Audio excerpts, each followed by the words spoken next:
Remember those carefree days of childhood where the magic still existed? When you didn't feel guilty about eating mountains of cereal with, we'll just say, questionable nutrition? Well, now you can have your cereal and you can eat it too.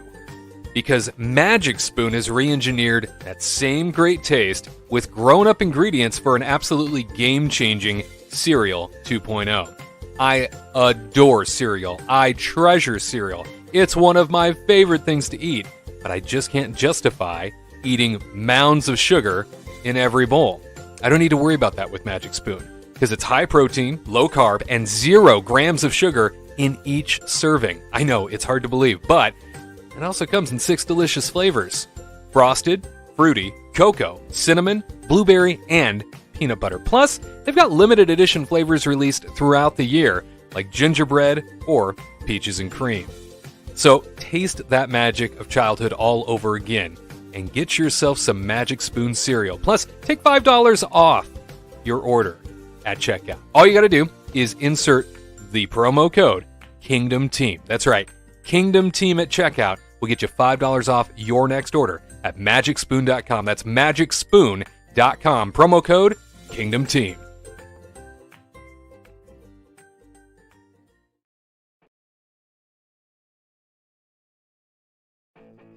What a great day it is to talk Disney parks. We are so glad you could join us. Hey, if you'd like to win your very own standalone The Walt Disney Way book, my new book, now available on Amazon, all you have to do is leave the phrase that pays underneath this video. Right after the live show is over, leave the comment, "Magic Happens." Magic happens is the phrase that pays this week. Yeah, between now and Monday morning at 8 a.m. Pacific time in which to enter. If you are the winner, we will reach out to you and get a copy of Standalone The Walt Disney Way shipped your direction. Just leave Magic Happens in the comment section beneath the video after the live show. Good luck to you. And again, Standalone The Walt Disney Way, now available on Amazon. And on today's show, we are talking to you about not only Tiana's Bayou adventure, and the timeline is set. It is finally here. We now know when the Splash Mountain replacement will be opening. In addition to that, we got a peek at some of the animatronics that will be involved in this rethemed attraction, this new concept, I guess we could call it. Disney's 1900 Park Fair is set to reopen at the Grand Floridian Resort Hotel, finally, after all these years. Out on the West Coast, Disneyland, by the way, the new Pixar Place Hotel, well, it's now rocking and ready for visitors, but is it worth the price? In addition to that, Star Wars Night for Disneyland After Dark has more details attached to it. We'll cover it. And Disneyland characters looking to unionize for the first time ever. Why and how? We will discuss it all. I am joined today alongside the great talents known as Katrina Manzoni, Tyler Crouch, Garrett Hassel. I'm Wade Heath, and Disney News Talk Live begins for you straight ahead. Looking for some digital magic to help you through your week?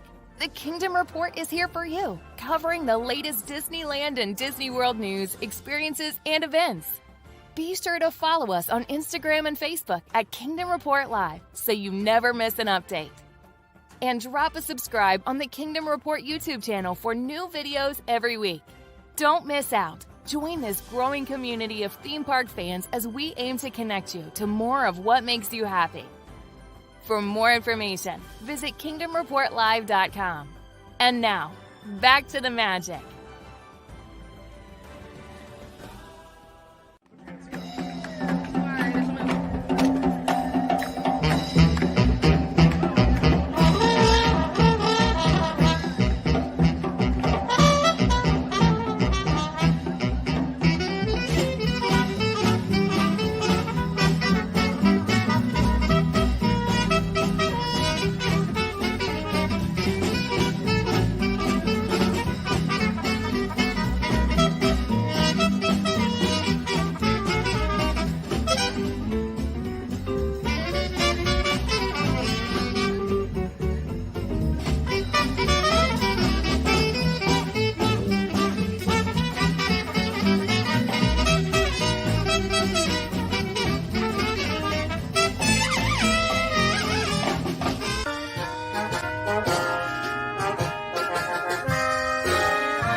Disney News Talk Live. So glad to be with you once again, ladies and gentlemen. I'm Wade Heath, and this is where we bring you all the latest Disney news from coast to coast, Disneyland to Disney World, and the Disney Company in between. I know that it is always a great pleasure to be part of your weekend, no matter when you spend the time with us, whether it is live or after the fact on demand, which we know the majority of you do. It means so much. And yeah, it's been a while, hasn't it? Been a couple weeks. Sorry about that. Always the least favorite thing for all of us is to not be here with you on Saturdays. Unfortunately, there's been a lot going on, but we are glad to join with you once again. And hopefully next week we'll be back in front of cameras for you in Kingdom Report Live. But News Talk Live is where it's at today. This is all about your opinions, your Disney parks experiences. And we are your Disney family. Here to bring you the latest and greatest news. As mentioned at the top of the broadcast, we are going to be talking about Pixar Place Hotel. Is it worth all the money? Yeah, it's pretty expensive. This new or rethemed hotel, I guess you could say, Tiana's Bayou Adventure now has an official timeline. It's coming to us faster than expected. We're also going to take a look at the audio animatronic that was recently unveiled, is going to be a part of this experience. On top of that, Disney's 1900 Park Fair is returning to the Grand Floridian Resort and Spa. We will talk about the changes coming to 1900 Park Fair. Characters at Disneyland, well, the performers, they are looking to unionize. What that means and what that might mean for the departments as they decide to merge with a union here in the not so distant future. We will discuss it. And then on top of that, Star Wars night, Disneyland After Dark. We will, in fact, discuss it as well. Looking forward to sharing some details with you on that front. So much more, lots to discuss, lots to share. But I can't do this alone. I need my peeps with me. First and foremost, Kingdom Report reporter Garrett Hassel joining us here today. Hey, buddy, good to see you. Hey there, everyone. Good to see you too through the screen, through the internet circuits like Wreck-It Ralph. It's good to see everyone and good to talk some Disney. I've been missing it. I've been having that itch. I'm like, I need to talk Disney, and well, I'm glad I can do it today with you and our wonderful friends. Wreck that, Ralph. Absolutely, I'm gonna wreck it. I'm gonna wreck it. That's the way. Such a great movie. And coming up right behind you there, Tyler Crouch, our theme park analyst. Good day, sir. Oh, good day. Good Saturday to you, ladies and gentlemen. How is everybody doing? I feel good. Mm-hmm. Feeling good? I feel good. You were saying to me before the show started that any Saturday with me is a good Saturday, and that just really warmed my heart. I appreciate you. I'm all about warmth. That's true. Yeah. You're the warmest. That's what I always say to everybody. So warm. I'm like 98 degrees up in here singing to you. Oh my. Oh my gosh. Oh no. Fantastic. Such a great show. It's the best line from the whole show. It's just Mickey losing his stuff. Things are happening. Yeah. When things pop off, Mickey is just like the rest of us. We've got Michael Eisner's hello, and then we've got Mickey saying, "Oh no, my gosh." Unfortunately, I don't have the Michael Eisner hello on my board, but I do have the Philip DeFranco stuff. Does that work? Is it like same thing? Does that work for you guys? I could. That's like a 15-minute sound clip. If you want me to keep going. Wow. No, I don't think we have the time in our schedule for that. Okay. And here to keep us in line, of course, the beautiful, the elegant, our princess in residency, the lovely travel agent Katrina Manzoni. Good to see you, my friend. Hi. I guess I'll go with I can fix it. Yay. Happy Saturday, everybody. It is the best of times because we are together. That's right. The best it's just like High School Musical. We're all in this together. Something.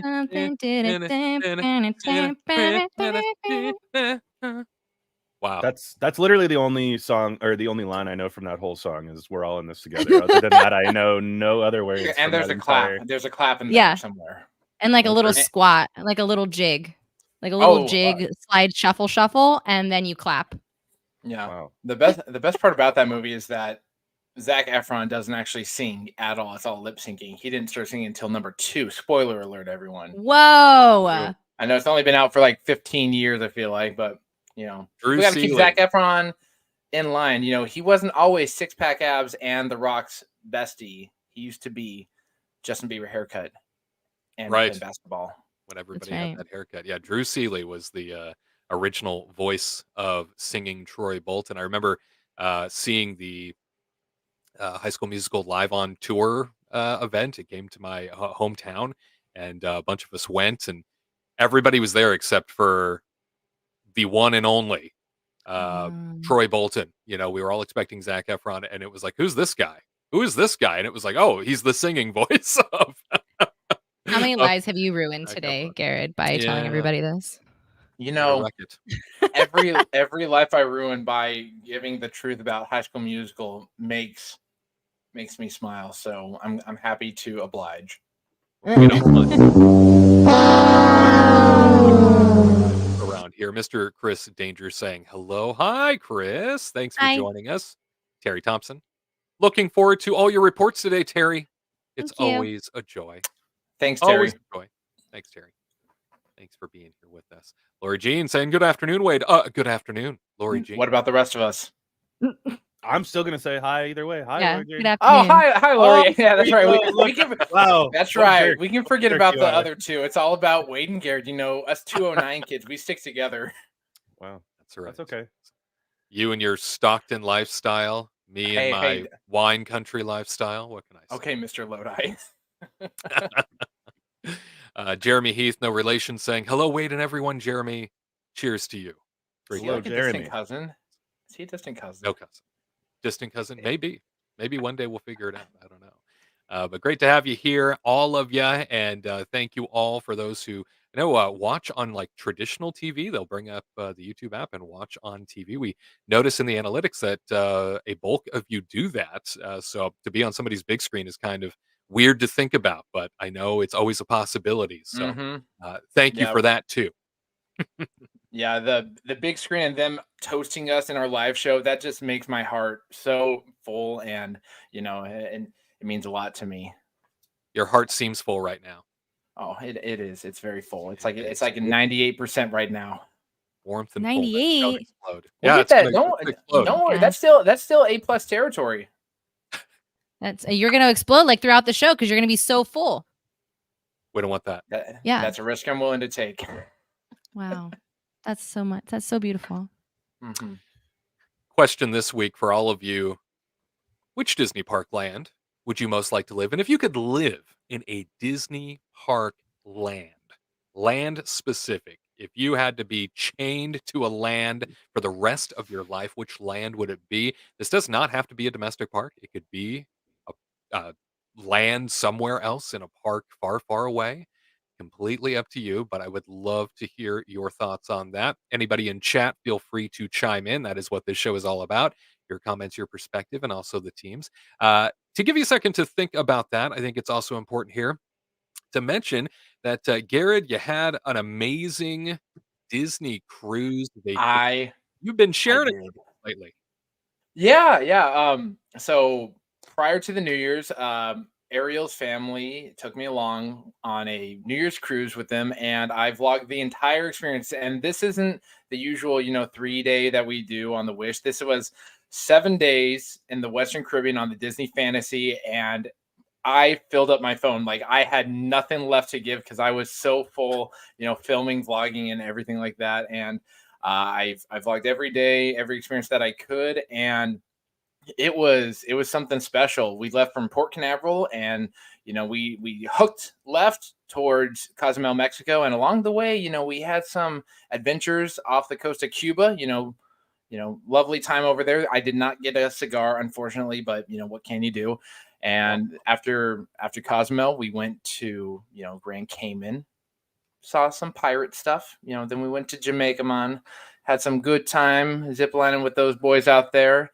And, then we just went on by and we hung out at Castaway Cay, Disney's private island. And along the way, made some amazing memories with the family, but also the amazing crew, including Donald and Daisy. They are the two best ducks that Disney has. I dare say, like, don't get me wrong, Scrooge, he's awesome, but Donald and his gal Daisy, they're quite special. So yeah, I vlogged the entire experience. It's now up on YouTube, and it was such a blast to bring you all on that journey because like there's so much to do on the cruise. And my concern was, am I going to have enough time to get it all? Will I be able to showcase enough?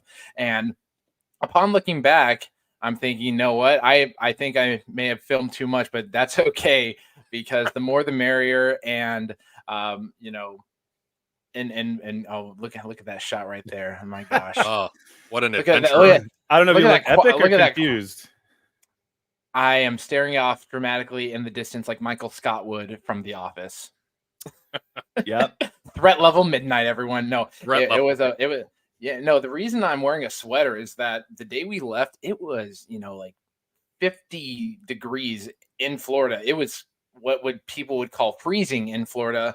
People had, Canada Goose, down jackets on because they were that cold. So, yeah, the first day started off chilly, but it warmed up after that. By the time we hit Mexico, we were sweating, and Jamaica drenched in sweat, and it was a lot of fun. But hey, they have some solid Coca-Cola out in the Caribbean because they use the real cane sugar.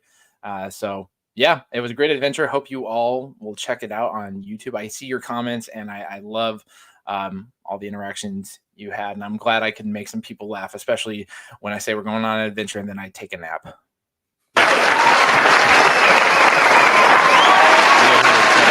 The anticipation and build to something and really deliver. So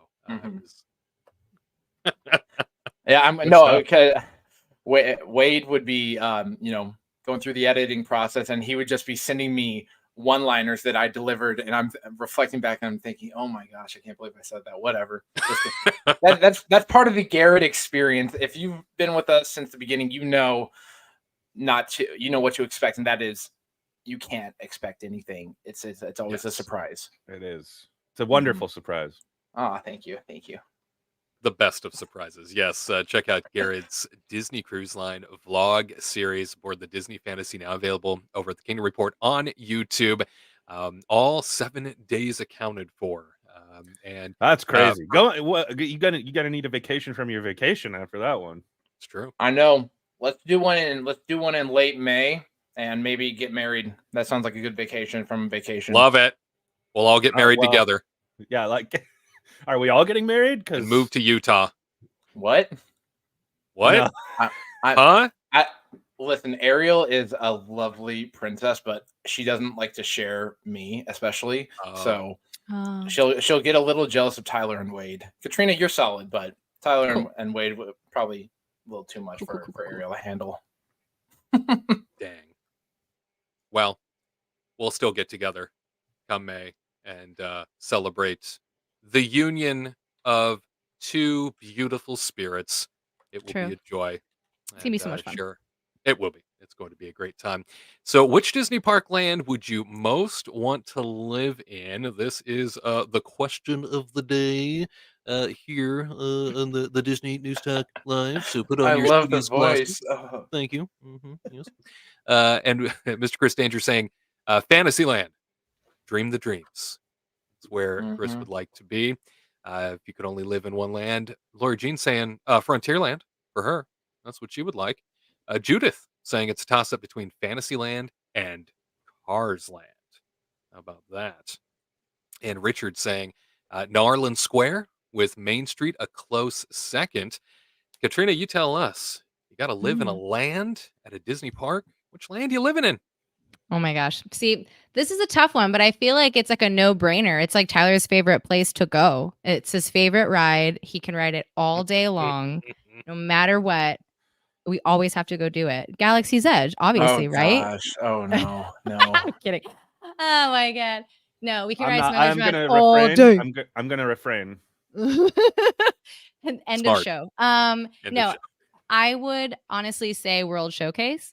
I would I would live That's there 'cause wow. every Okay. day You get I like could just go 13 to a whole one new right country and there. just eat all day and have a beautiful walk around the lake in a circle. Wow, she got us. Yeah. She's like, I'm Never having even steak in thought. Canada. I'm getting pizza in Italy. I'm Heck going to yeah. take a nap in Japan. That is pretty Yep. brilliant. It's pretty relaxing over there in Japan. Honestly, it's so peaceful. And then there'd be like nobody there, hopefully. So then I could just enjoy it with Tyler, obviously, because he would be there With too. Tyler, of course. Yeah. Right, yes. Unless he Yeah. picks a different land, in which Sure. case, good luck Because to you. he'd pick Galaxy's Edge. He would. Yeah. We're Totally. gonna hear him. We're gonna hear him For come in sure. from the other room, and you're gonna hear some mics getting shuffled around. Rage level building. I feel I'm it. not sure what Galaxy's Edge he would choose. Is it West Coast or East Coast? He's gonna puke. What is this? Oh, we're just the best. Kim Craig Heath, with a relation, saying Frontierland, looking to live in the olden times. And then Akila saying New Orleans Square. They got some good Maybe fun. beignets in there. They do. They do indeed. Bob Smith saying, hi, all. Good to see you, Bob. Hey, Bob. Bob. Hey, Bob. So, Tyler, Yes, you got a sir. land to live in a Disney park. Where you living? I feel like this one was pretty easy for me. Okay. I think if you know me, this will come as no surprise that Adventureland would be my place that I would like to live. Adventureland, Disneyland. Ooh. Okay, Disneyland. I was gonna say, there's a big difference between Adventureland, Disneyland, and Yeah. Walt Disney World. I'm not about that bizarre life necessarily. If you're over in World, Adventureland feels kind of more like you're in a marketplace type of You want a spinning situation. camel? Does. I like the jungle. Look at the Wade. You don't got want the squeaky video metal of ready. The carpet, the Mhm. magic carpets. No, I mean, no, not really. I wish they would just rip that magic carpet right out. To be honest with you, it's just Honestly, really it's a in true the way. bottleneck. It's really Yeah, ridiculous. it really is terrible. Anyway, let's talk about good things. I love the tiki room. I love These the birds singing. I love the tropical hideaway. Such good vibes, immaculate vibes. Some would say. I mean, and Indiana Jones. I mean, I could go in that temple every day, and all I have to do is not look at the eyes, and I could be rich, I could be youthful, or I could see the future. I mean, why would I go anywhere else? And you know where I would live, everybody? In the brand new tree house, and I would have a pet ostrich. Oh, the ostrich! I love that ostrich. So just everybody, this is the right choice. You can all agree with me now. This is the end of my TED Talk. Congratulations. Adventureland is the place to be, according Yes. to Tyler. Yeah, I think there's, as landlocked as the place is, there sure is adventure awaiting you is. there. You know what I love about Adventureland too? And granted, I was a little kid at the time, so it's clear that I didn't really know exactly what was going on. But I honestly feel like the story of Indiana Jones is that they discovered this temple, right? And to me, when it first opened, it actually really did feel like somehow a temple was discovered because I felt like this whole piece of land. I didn't even know this whole piece of land existed in Adventureland when I was that young. They say that donkeys used to live in the area. Is that actually true? Named It's Eeyore. Eeyore parking, dude. Oh, His parking lot. Yeah. I was trying to add up the lore. It's okay. I'll throw in some more things like that, and we'll see how we do it by the end. But anyway, I like, in all seriousness, I had no idea there was even space for this temple to exist. And then as a kid, when Indiana Jones opened, I was like, it felt magical to me. It really did, because it was like, oh wow, we really did discover like a new temple. That's crazy. Anyway, Adventureland is where I would love to stay. I think I've said before that just the entire ambiance of Indiana Jones, not just the temple, but the whole lead up to it, the experience within the attraction, it just feels like a different planet. It feels like you've been transported to a different world entirely. And that is the greatest part of Disney magic, is when they can convince you you've been sent somewhere else and make it so believable. And I remember that really being the first place in my young life as a kid, going where I thought, okay, I feel like I've been transported to a different world. Yeah. You know, I didn't have any sense of direction when I was in there. Like I was all disoriented, and it just felt so unique and exclusive. And yeah, it was awesome. Yeah, and I mean, even down to the small little details, like how the gas generator operating Yeah. on the outside. If you listen to the sounds of the gas generator and then look at the lighting all around the temple, throughout the entire temple, you can tell how well that generator is running because the sounds match up with how bright the lights are. So it's little Mhm. details like that that are just And incredible. the songs in the background too playing. Yeah, yeah. I didn't mean to I didn't mean to just be loving so much on Indiana Jones with this whole segment, but I feel like it does deserve it. Getting 100%. all nostalgic Yeah. over here, Oh yeah. boy. Good Yeah, stuff. I get it. Todd saying, I have to agree with Katrina. World Showcase all the way, food galore, a few adult beverages. Uh, who could ask for anything more? Yep. I mean, Exactly. that was a great you really finagled that one in there. It was pretty And brilliant. Yeah. It yeah. was a Yeah, good no, one. I thought she was just like, "Oh, I'm just gonna go for a pavilion." No. She went for the whole enchilada. Yeah. Yeah. It's good Crazy. because then I can, like, you know, if I get bored of like Canada, I can go to Mexico. If I get bored of Mexico, I can just keep walking until I find something else. It's true. So Yeah. open, so airy, so great, so You've got beautiful. water transportation too. Yep, that's true. And then I have a boat that I can just ride on, so I have my own jungle cruise. Mm-hmm. Interested Yep. in a nap? The American adventure awaits. Actually, that is true. That I is think true. I've literally fallen. Let's be real. That show is incredible. Technically, It that is. show is incredible. I have fallen asleep every single time I've tried to watch it. It's too cool and dark in a place that is often warm and beats you up. So it absolutely welcomes you in and puts you at rest. That's for sure. Yeah.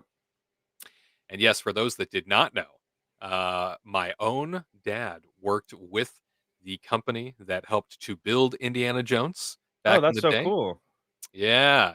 That's Disney neat. in my blood. Look at that. Wow. The steel company that put it together. It was a part of our life in a way. I think that's Wow. really neat. That's neat. Does he have a signature on one of the beams in there? Maybe. Yeah, brought it home. Well, Brought home a piece of the beam. don't they let people sign the beams sometimes? They I don't do. know. Yeah. Yeah, they do now, especially now it's a cast member thing. They let all Yeah. cast members be a part of it too. Terry saying Adventureland with Frontierland a close second. Oh, Terry and Tyler, you guys are living together now. Let's go. That. Terry, Hey, fist bump to you. fist bump. And Garrett, which Disney park land would you most want to live in? So I've been debating back in my head, back and forth. Yeah, you have. I'm going overseas. I'm not staying the domestic route just because I want to bougie. get away a little bit. And so after much consideration, I'm going to Tokyo Disney Sea. Ooh. And I'm going with the Mediterranean harbor. I've got the map up and everything. A lot of real estate.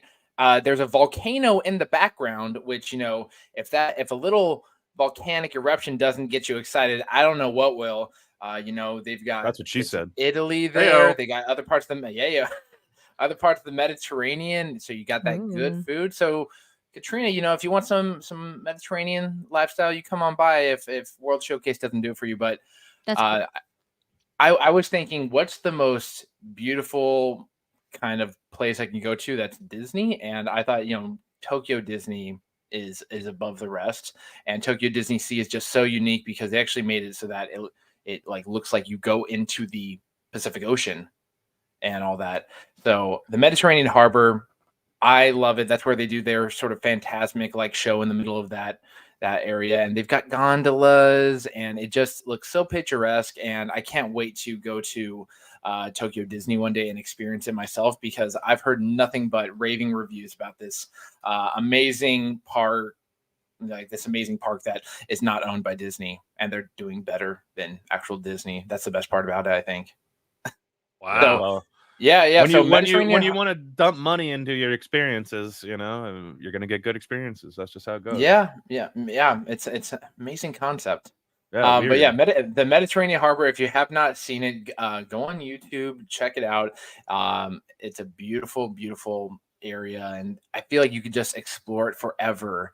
And during summer times, they have a pirate event there where pirates take over the Mediterranean Harbor, and they go Arr. crazy with water shows and all this. And I feel like it has enough room to where I can if I want to fall asleep watching the volcano erupt, I can. Or if I just want to watch some gondolas go by, I'm there. It's like Vegas, but not as much gambling.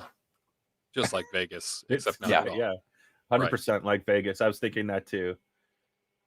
First thing that came to mind, no doubt. Yeah. I would say Main Street USA for me, all the way. I am a turn Which of the one? century kind of guy. I'm all about that charm. He's about the Disneyland. Yeah, it's got to be Disneyland, right? Yep, absolutely. Mhm. I would live in Walt's apartment. There I you would go. Yep. That's some Take good. the That's horse. that's I the can prime see you real doing estate that. right there. Take the horse-drawn streetcar to and Yep. from the Mhm. castle every day. It would be wonderful. Have little parades every day. Got all the entertainment and Baby action. And cavalcades.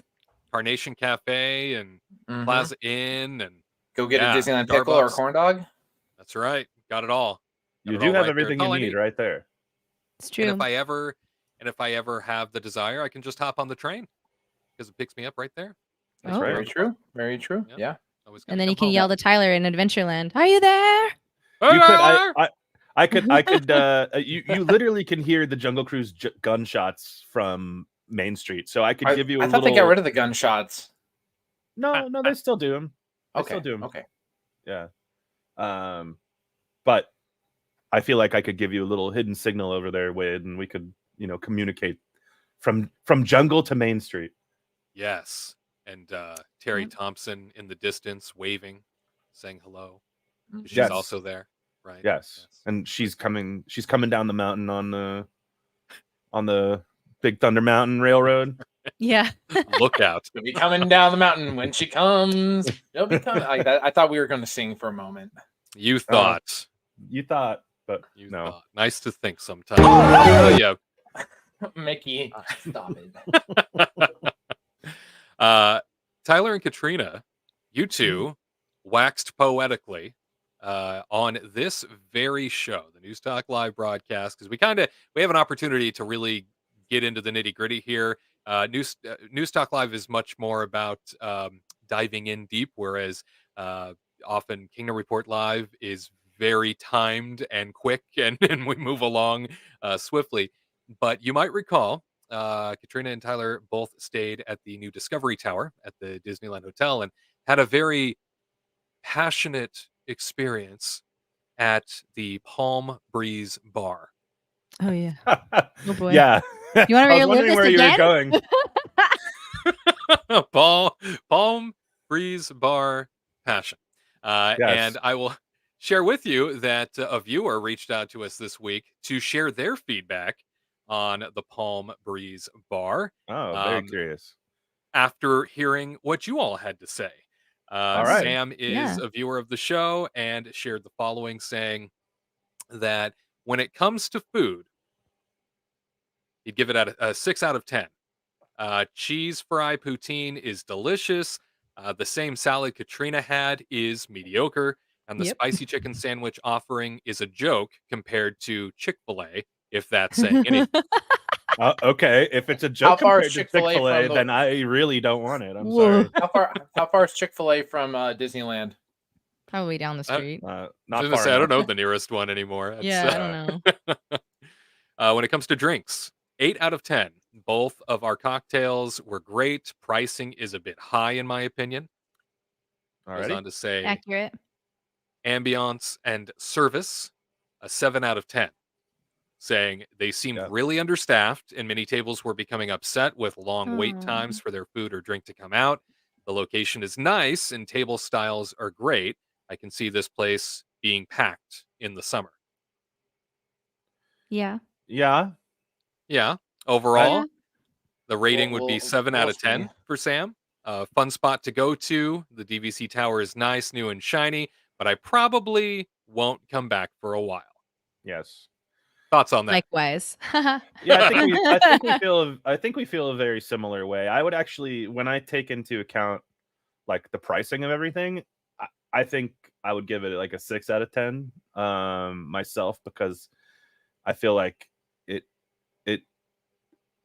it kind of straddles the mediocre, in my opinion. But then you're being charged like exorbitant amounts for the mediocre stuff. So that's the part that gets me, is like, I don't know. It feels so, I don't know. When I think of the ambiance too, I don't even really think it's that great, because you kind of just are surrounded by concrete walls and you're under this hotel. It feels to me like it was kind of an afterthought, to be honest with you. But was it breezy? Yes, that was another huge problem for us too with the ambiance, was that this at least the day we were there, the 2 days we've been there, it's just a complete wind tunnel. Like the whole time you're under there, you're just getting blown on, like, and not in the great way. No, yeah. Oh, Tyler. So you're upset that the bar is living up to its name of being the Palm Breeze Bar, and there's too much of a breeze. There's no Disney's palms. giving you the authenticity and giving you that immersive experience, and you're just spitting on it. Wow. With overpriced drinks. I think they're spitting on us. Like, I think that's really what it is. It's like, could be that too.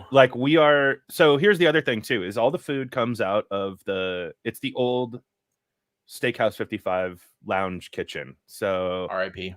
So all of the food that's coming out from there is all like stuff that's made to be quick and easy for that kitchen to pump out, because that kitchen is not only servicing that lounge, it also services the Palm Breeze bar. And then I believe it services then there's one more thing too, right, Katrina? Or am I making that up? There's one more thing. There's one more thing that they. Well, isn't it? So it's like Palm Breeze, the hotel itself. Then they also do like the Steakhouse 55 lounge. And then isn't it part of kind of like Goofy's Kitchen? And then not room service though, but it's like servicing too many. Oh, isn't like, and also the food, right? The food for the Disneyland pool. Doesn't that go out of there too? Because they stopped doing out of that goes out of there too. Yeah, so I don't know. We haven't been back to the pool in a while, so forgive us if we have like a little slightly misconstrued information. But yeah, so for like now, if you go to the pools, you used to get Trader Sam's drinks. Now they don't offer Trader Sam's drinks at the pool anymore. It's only Palm Breeze stuff. So I'm assuming that also means the food is from Palm Breeze. So yeah, because remember, there's 2 different pools now. There's the Disneyland pool, and then the DVC pool. So there's 2 different pools, but all the drinks get made at that pool bar now, and not Trader Sam's. So it's just kind of like, I don't know. I guess it's kind of weird, because Trader Sam's is like literally right by the Disneyland pool. Like you can just like walk there. So you would think that you'd be able to order from there, from the pool itself, but it's going to be made even further away. Which is kind of weird when you think about it. I just don't think there's a huge reason to go to Palm Breeze, like, unless you're staying at the hotel and you just want to grab a drink real quick or something. I just wouldn't tell anybody like, oh, you have to go to Palm Breeze. There's no way in hell that I would ever say that to anybody. So it's just a bummer, because like when it first came out, we all knew it was probably going to be overpriced. We all knew that it was just going to be, if it's new, they're going to raise their prices. It's going to be a little high. But, it could have been redeemable because of the situation, right? If it was a hot summer day and you kind of just wanted to escape from the sun, and you wanted like a nice little like chillax spot to kind of like hang out by the pool, hear the music and whatnot. It seemed like a great idea in theory. But then the food is bad. So then that's such a bummer. Oh, that's me. And then and then you get the overpriced drinks, but I would rather just go to Trader Sam's and spend the same amount on that drink, because I know it's going to be better. Because when I ordered an Aperol Spritz, he shook it. Yeah. What? Yeah. Who does that? I don't think you're supposed to do that with carbonated drinks. No. Well, it's not even just that, but like, yeah, an Aperol Spritz is a drink that you build in a glass. You don't. And then you Anybody that stir shakes it it. is like, what are you doing? No, you don't I even like- stir it. You don't stir Well, it. you kind of have to stir it. You're not going to drink Aperol at the bottom. No, the bartender does not stir it for you. No, but you do stir it when you get it. Yeah, you stir it. You're not a bartender. Exactly. But you're saying like you don't touch the drink, but you do. No, that's not have what to I'm saying. stir. Never Okay, mind. It's fine. not that So big. not a destination is what I'm hearing from the two of you. No, more yeah. of I an just had a area great of idea. convenience. Yeah. I had a great thought, but the execution of it's really bad, and I don't know what it's gonna. Honestly, I am kind of curious to go there to see what it's like under that little wind tunnel when it's windy outside, because we do get Blown away. high winds from the Santa Ana winds, and I am very curious how bad it is when you go there during high winds, because it happens for like what 3 months out of the year, 4 months out of the year. Yeah. Got to Yeah. buckle down. Don't wanna fly get blown away. away. No, Like no all those petite Katrina nannies. flying through the sky. Yeah, We don't No. need all that. those mean nannies that had to go away because Mary Poppins took over. Terry saying we've always found the food next to Grand California Pool to be pretty tasty. I Smiley agree. face.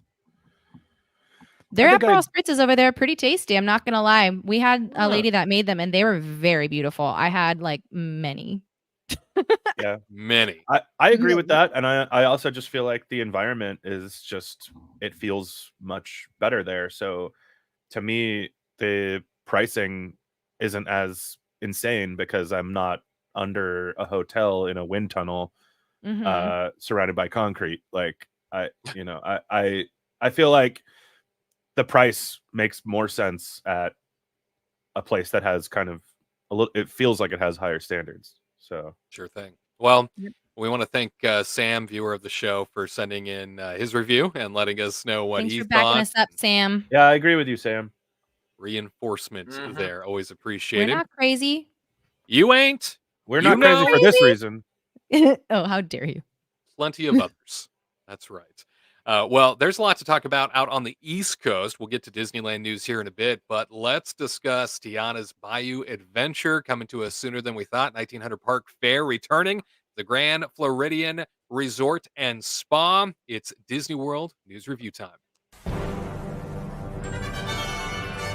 Walt Disney World News time, taking a look at some of the biggest stories along the East Coast Disney theme parks. USA Today reporting nearly 4 years after announcing Splash Mountain's re-theming, Disney revealed the opening time frame for Tiana's Bayou adventure. The Princess and the Frog inspired attraction will debut at Walt Disney World's Magic Kingdom this summer and later in 2024 at Disneyland Park in California. Disney initially said Tiana's Bayou Adventure would open at both resorts in late 2024. However, in December 2022, Disney World told USA Today there was no need to say late anymore. It's no coincidence the latest announcement comes during Mardi Gras. Disney has previously called Tiana's Bayou Adventure its love letter to New Orleans and said it would culminate with the ultimate Mardi Gras party. It turns out also that Tiana waves her arms fluidly as she appears to talk and turn her head and upper body around with ease, like the Anna and Elsa audio animatronics created for World of Frozen, which opened at Hong Kong Disneyland in late November.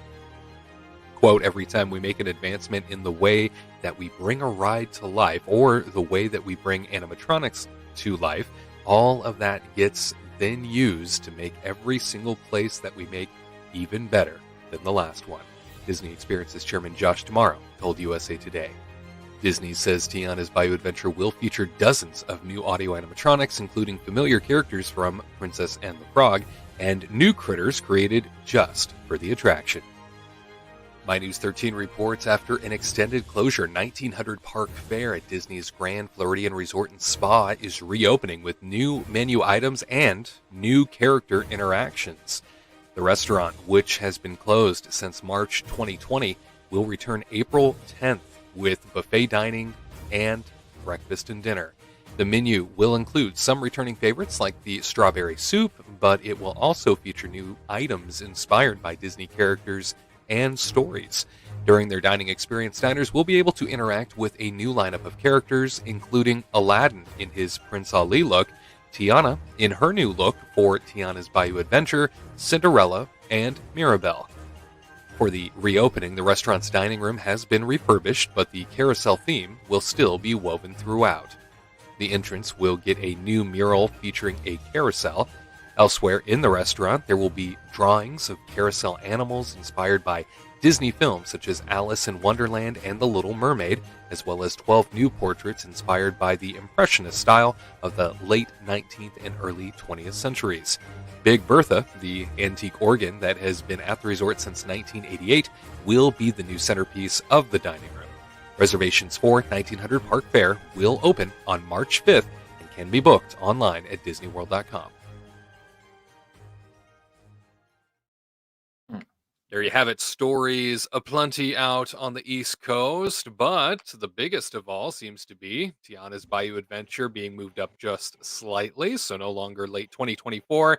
We're getting it summer at the Magic Kingdom. We also got a peek at that new audio animatronic and some additional audio animatronics that happen to be in the same room that they didn't focus on. Garrett, I know you saw the clip. What were you thinking when you saw this new Tiana brought to life? I smiled with joy, threw my hands up in the air and waved them like I just don't care, because after going on Frozen Ever After at Epcot, you've thought, is this as good as it's going to get for audio animatronics? Because, there it's a screen with Anna and Elsa's face, and their arms are very robotic and they just move up and down. This one that was showed by Sharita Carter, she looks so fluid and lifelike. Her eyes look realistic. She looks like she came just off of the screen and is into our lives. And I love it. I think I'm ready to sing along with her, go on down the bayou, get some beignets, have some gumbo, whatever she's cooking. I want some of it, because this audio animatronic is on par with what they have for the Beauty and the Beast attraction over in Tokyo Disneyland, where it looks realistic. It looks like it's actually from the movie rather than some weird screen on a face like Frozen Ever After. It's three-dimensional. It makes you feel more immersed in the story, and I love it. And I can't wait to see all the different ones, because I know they're going to have one for Lewis, and Lewis is going to be looking good because he's a big old alligator. There's our boy right there. And if you can make an audio animatronic of Lewis move like he does in the movie, then I'm all for it, because like Princess and the Frog is such an amazing movie. It has some of the best music, and you got Jim Cummings in there playing Ray. What beats that? Like he's don't make me use my butt. And yeah, I'm pumped for it. No, this new era of audio animatronics is, I think, something Walt would be proud of, because I know when they did Lincoln, that was like, that was a big change. And now we're at this level of detail, and she's looking good. Tiana, you're looking good, girl. And I can't wait to see Naveen too. So I'm so looking forward to everything that comes. I also saw Eudora, her mother. I saw in that video, her in the background. Yeah, in the yellow dress. Right. Yeah. So I think this is going to be a welcomed change from the Frozen Ever After look that we saw. Frozen Ever After. That attraction sometimes is problematic for a variety of reasons.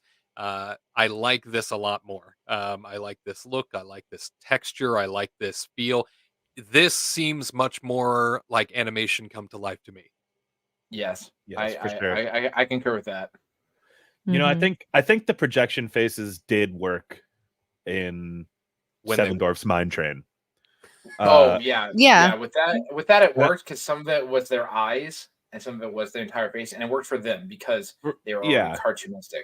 It works for them because the noses are real, the beards are real, and the beards give you this.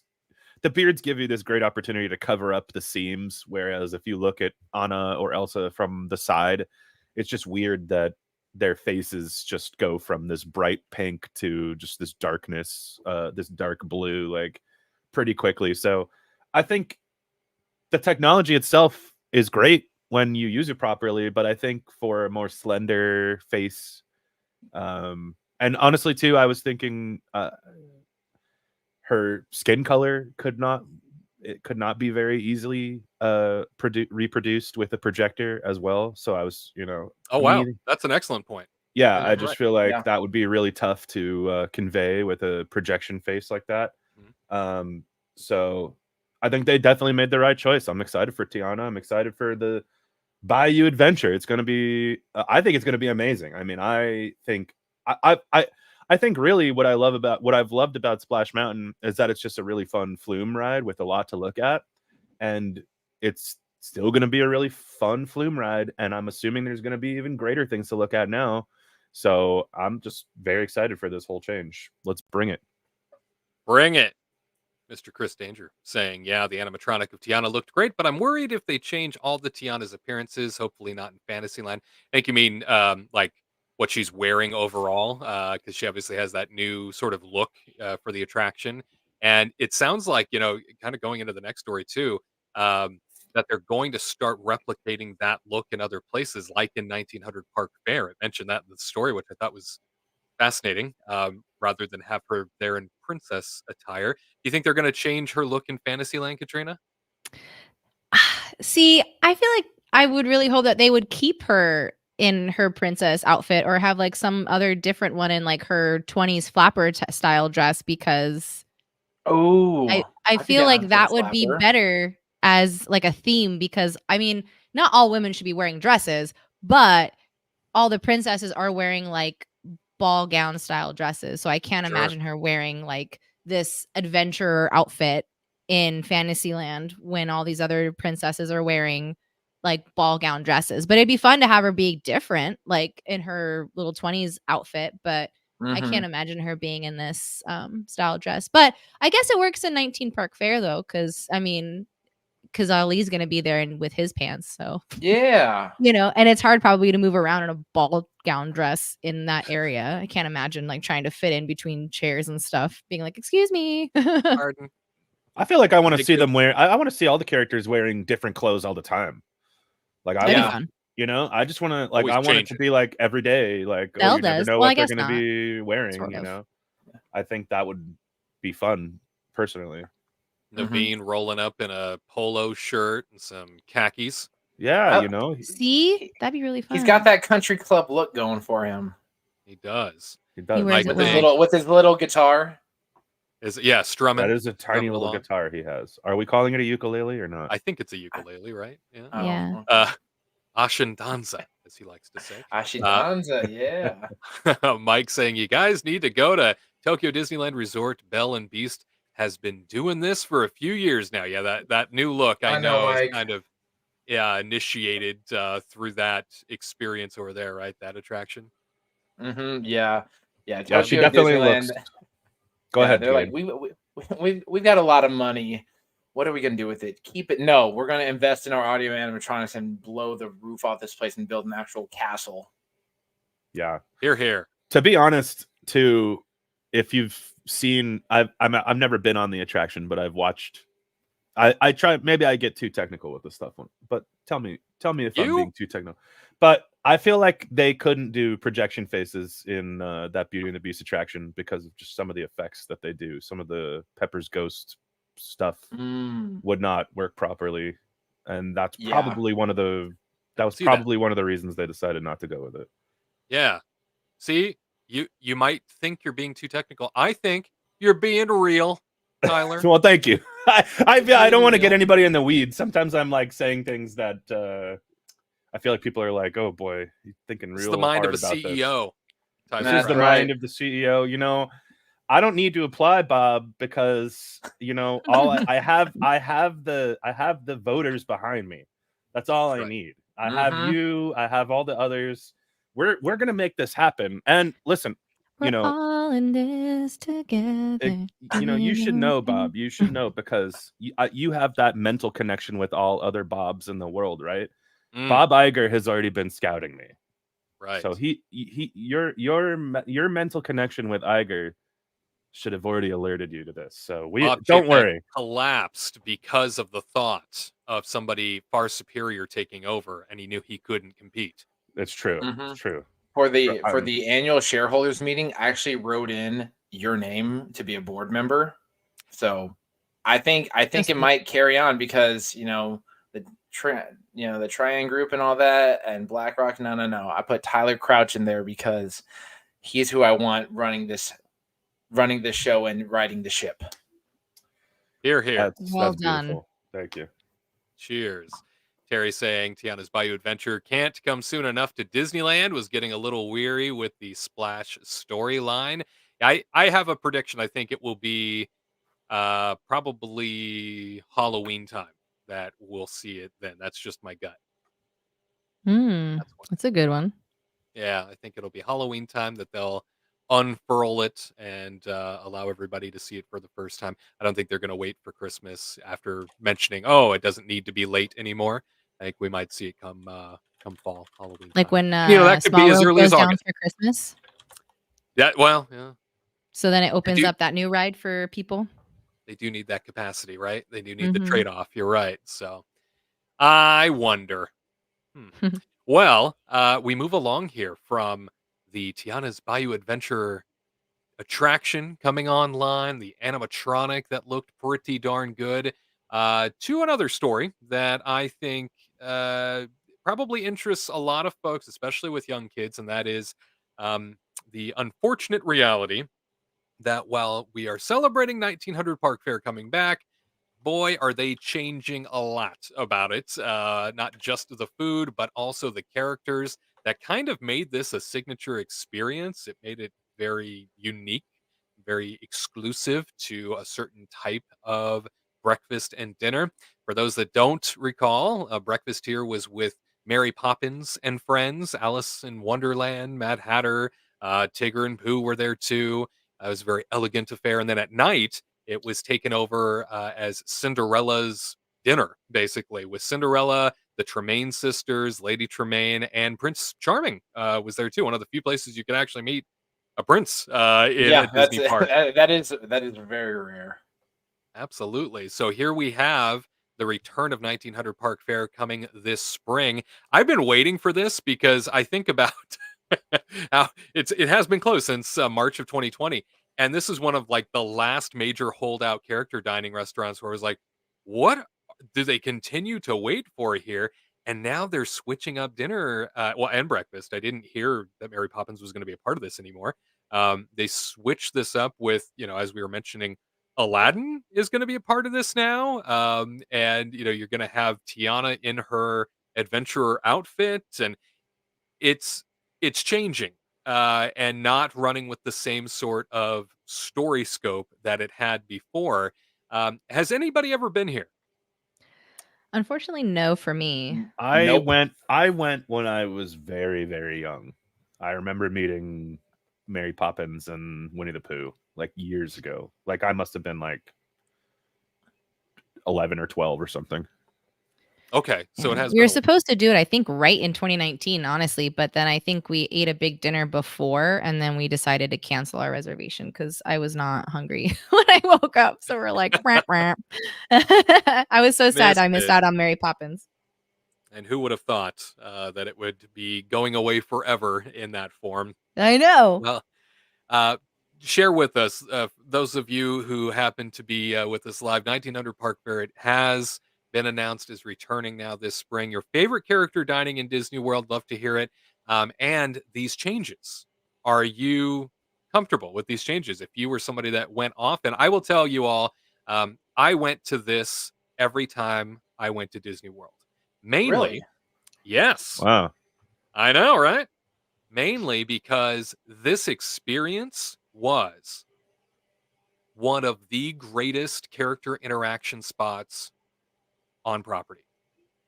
And I Yeah. absolutely and breakfast and dinner. And it was because the majority of characters were, as they call them, face characters, right? So those that could speak, not Yeah. necessarily those that were mutes and miming. While breakfast has a few more of those, by and large, this area, this 1900 Park Fair area, was so dedicated to a story with the Poppins breakfast and then the Cinderella and family dinner that it led to some of my most cherished memories of Disney World with friends. I absolutely had a great time over the years. I would stop Oh, by. look Oh, at look you. at you Look looking at all him. dapper, man. You and I would, Popeyes looking what's pretty Tigger doing cozy to right you? there. I love the printed sweat the printed t-shirt is really throwing you for a loop there, Garrett. He's getting him. He's making sure Wade looks all pretty, so that way he looks good for Poppins. he's straightening my bow tie for I me. see. I just love that you're like, look at how dapper. And it's just a t-shirt, but okay. It's a Hey. He could have just gone in some random t-shirt, but no, he wore a vest. Printed one. It's not a vest, brother. It's not a vest, brother. It's none of those things. Do not have a white t-shirt. Do not have imagination, Tyler. I see a vest and a bow tie, and I see, dare I say, several gingerbread men, and I know Mary Poppins would not meet him if he was not dressed accordingly, because she. So if this was real, are these real poise. cookies on his shirt? No, they're not real cookies. They're Oh, on his okay. sweater. Silly me. It's on his sweater. These 1900 Oh, Park boy. Fair memories are some of the best. Matt Hatter and Alice in a dining environment are hysterical. Oh, I bet. Yeah. I think your They mom are- didn't even know about these photos. They are the best to interact with. They are the best to have a meal with. Mary Poppins coming around and making sure everybody was prim and proper was a real joy. And that, was just breakfast. And it was always a little cheaper, of course, at breakfast, as breakfast typically is across Disney World. You can usually get in for a couple bucks less. And then at night, when the Tremaines would take over and Prince Charming, I mean, you could stay, and we did, every time we've ever been there, myself and a variety of friends over the years. We'd get in there and we'd be there for like 2 straight hours because it was like a continuous storyline in the restaurant of things happening and people reacting. Oh You my look gosh. at Drizella. Who, and Captain Anastasia. America right there? Look Captain at America. look at Wade putting on the smolder. I was more so trying to mimic her disdain for me. Oh, no, that's a smolder Flynn Rider would be proud of right there. Well, thank you. I wasn't going for it. It was more of a I'm off put here by this young lady because she wasn't as excited as she probably should have been. However, Anastasia in red, she very much was thrilled to be with me, and it kind of creeped me out because she wanted that hand in marriage ASAP. Of course. And I she don't did. really want to A be man. committed to a Tremaine. Yeah. No. No. You don't They're want- honestly like my want- favorite part of every parade they're in. I love watching They're them. I think great. this would be like really fun to mother-in-law- see in dinner. Yeah, you don't want version. that mother-in-law. know? Is really Yeah, what the it is. mother-in-law, like, the sister-in-law, that's fine. But the mother-in-law is the iffy part because she's kind of mean and she's got a cat named Oh, Lucifer. Speaking her of and the I- mother-in-law, Let that is Let me not- tell yeah. you, her and I, we had some words. She was doing everything to sell her daughters to me, doing Hilarious. everything to convince me that her daughters needed my hand in marriage more than anybody. And I had to explain to her several times. I said, look, they're lovely young women. You've taught them well. However, they seem a bit needy. They seem a bit high maintenance. Hmm. And that image you see on the right of her sort of bowing to me, that was her saying, "You are brilliant. I will fix this." And she ran off. Did you tell her that you worked for a mouse though during I this did not. time? Oh, that would have put her off. She'd be like, ew. She left me alone real quick. She went over and screamed across the restaurant at this point and said, "Girls, stop being so needy." And then she turned them around and brought them right back over to me. It was amazing. She thought that was Hilarious. going to sell them to me. But yes, once again, one my. of the few places you could meet Prince Charming, which is a treat because you don't get to see this guy anywhere. He might be in a parade every once in a while, but you never get to meet him in person. And No, he's, he doesn't I get to think, one of the talk most usually. popular princes. Yeah. Like he Right? he doesn't get to talk very often, and when he's around, it's like, oh, you're here with Cinderella. It's never, oh, Prince, we're here to see you. Like Right. people forget Cinderella married into royalty. She was not royalty. She was the Princess Diana of the Disney And princesses. technically, she And- is royalty too before she was married Okay, to. hold on a second. Okay, well, it Hold depends on on. which movie we're Hold, going with. Diana is way bit cooler She was than a any lady. of the British royalty, Oh, by the way. Absolutely. I'm not saying Diana's not cool, but I'm saying like Cinderella, like Prince Charming. He's got the castle. He's got the dad who pulls out a sword and wants to start hacking away at people for Yeah. bad mouthing Whoa. him. And I don't think Yeah. that's a great thing. No, but the stepsisters, they steal the show by far, and I still remember the photos of when it was someone wearing drag, like they were guys as and they were the ugly stepsisters. Those were the good old days. But how many costume changes did you do at this dinner, waiter? These multiple years of Diana? These are This is over multiple the course- days, my These are- God. I didn't know. He's like, listen, I got to change my shirt depending on who's coming up. I gotta He make sure I was look like extra the good. first Instagrammer. He was the first. He would just bring outfits and then just change every minute. This was over the course of several years, several different Sure. years, and getting to meet this family was always a blast. The stepdaughters, especially competing for Prince Charming's attention, was always a lot of fun and a great continued storyline. And like I said, there was always a story anytime I walked in. You take a look at this here. I mean, Drizella was just horrified over the fact that she had split a seam and was blaming Cinderella for it all night. And so Cinderella came over and started to talk about how she could fix it. Lady Tremaine telling her what a terrible daughter she had become for not ensuring that would to ensure that would have not split was a problem. And there was this huge argument throughout the evening over how this was ridiculous and completely uncalled for, and how Cinderella was to blame. And this went table to table, and every time I would go to this experience, that was the type of sort of narrative that would be woven through the meal. There was always something new going on, and of course, it would change throughout your meal, because they would interact, and you might say something to them that would make them feel differently. For example, once I was here with my buddy Eric, and he proposed. He proposed to wow. Anastasia, and Oh it my. stopped the restaurant. I Stopped can tell the everything that woman was in happening. blue is just over there staring. She's like, man, gosh. Thank you, Mickey. Brought everything to a screeching halt, and ended up bringing the whole family together. Eric was confessing his love for her. She was suddenly so enamored by Eric. Yeah, he eventually got married off to his own princess, and unfortunately, it didn't work out between these two. But What a shame. Better off. yeah, I tell you. But what an experience to be losing the Tremaines, to be losing this Cinderella dinner. I wanted to just take a walk down memory lane real quick, because this was special. This was fun. And I'm sure a lot of families made this their must-do dining each year. I'm sure it was a tradition for a lot of people. That sounds like a really fun idea, and I don't know, I'm kind of just bummed that they're just it's a strange mixing pot that they're adding all of these characters. I mean, it's really cool because you don't really get one-on-one with Mirabelle a lot, so I think that's really interesting that they're adding her in too, along with like Tiana, and then they also are like keeping Cinderella, but I wonder if they are going to have a storyline, or is it just going to be just them doing their normal like, hi, how are you, and then trying to go with it and then just keep going to each table versus having like a story.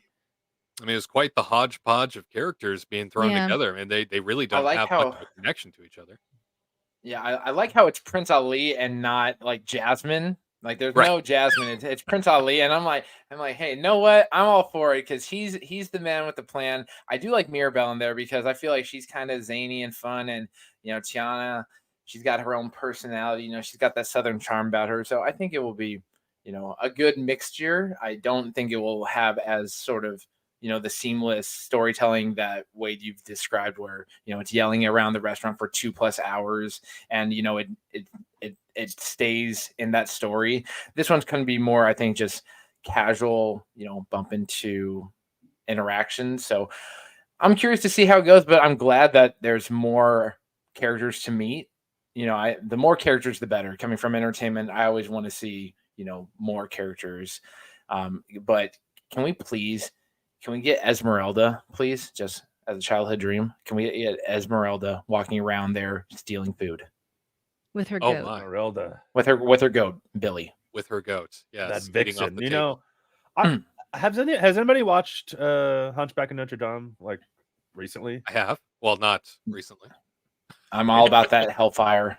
Probably like a It's couple years. It's like the wildest Disney animation movie. I mean, I see why it didn't do well in the theaters. Like, it's just so Because people it's- lack culture. It's just crazy. I mean, it's really anti-religion. Like, it really is. Yeah. I feel Yeah. like Yeah. it's really anti-religion, and really like the villain of the whole story is a man relying on his religion too hard. Like, that's really the bottom line. It's pretty crazy. Yeah. Anyway, thought it was a very interesting thing to watch as you get older. It's not even the real story. The real story, Quasimodo dies. Sure, no, I mean, of course, it's not the real story.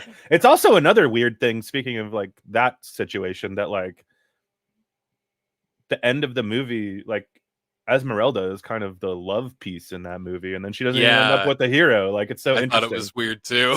Yeah, She Like, gets always with bothered me. Phoebus, and in Hunchback of Notre Dame 2, Quasimodo gets a girl. I saw that movie as well this past year, and that's the first time I ever watched it, and it's just so interesting. But the Yeah. music is The music is phenomenal. incredible. Yeah, the music is Yeah. incredible in that movie, but it's just such a story that we would never see Disney tell anymore. They'll never tell that story again. It's just very interesting. Very much so. Nah, Chris and- Danger saying nah. those characters are funny since they often look way too good for the stepsisters and mom. Yeah, they have to uglify them a little Yeah. bit for sure. I think that's kind of the bottom line of the ugly stepsisters, right? Is like they are themselves. They're as a human being, they're fine, right? I think the ugliness comes from the inside, and then the inside just makes them, it's kind of like, it's kind of like a Kardashian thing, right? They're like they're like so enamored with how they're gonna look that they make themselves look like dolls, and like, they You don't. mean clowns? Clowns is a better way to put it. Yeah, Dolls. clowns is a better way to put it. Yeah. That's terrific. Judith saying, thanks for sharing the pictures. Judith, I'm glad you found some value in them. I know it's not, slideshow time for vacations or anything, but No, I this is figured- perfect. I want I more figured slideshow 1900 time. Park Fair, leaving us in its old form, might as well take that walk because we'll probably never get to do it again. And It's interesting that Katrina, they don't put Mary Poppins in there. Like, I just don't get it, because they're know. trying to Mary Poppinsify the whole resort. They have Citricos, and they put the new age Mary Poppins stuff in there, the little kisses and touches, and then they redid the DVC rooms with Mary Poppins. So why not have 1900 Park Fair be Maybe Mary that's what. Poppins? Maybe that's what they figure. Maybe they Because we're getting the Mary Poppins attraction in the UK pavilion, that'd just be glorified teacups. Absolutely not. That needs to go in the No. trash, because I know they're gonna not do it justice Well, anymore. it's not happening. But I mean, Yeah.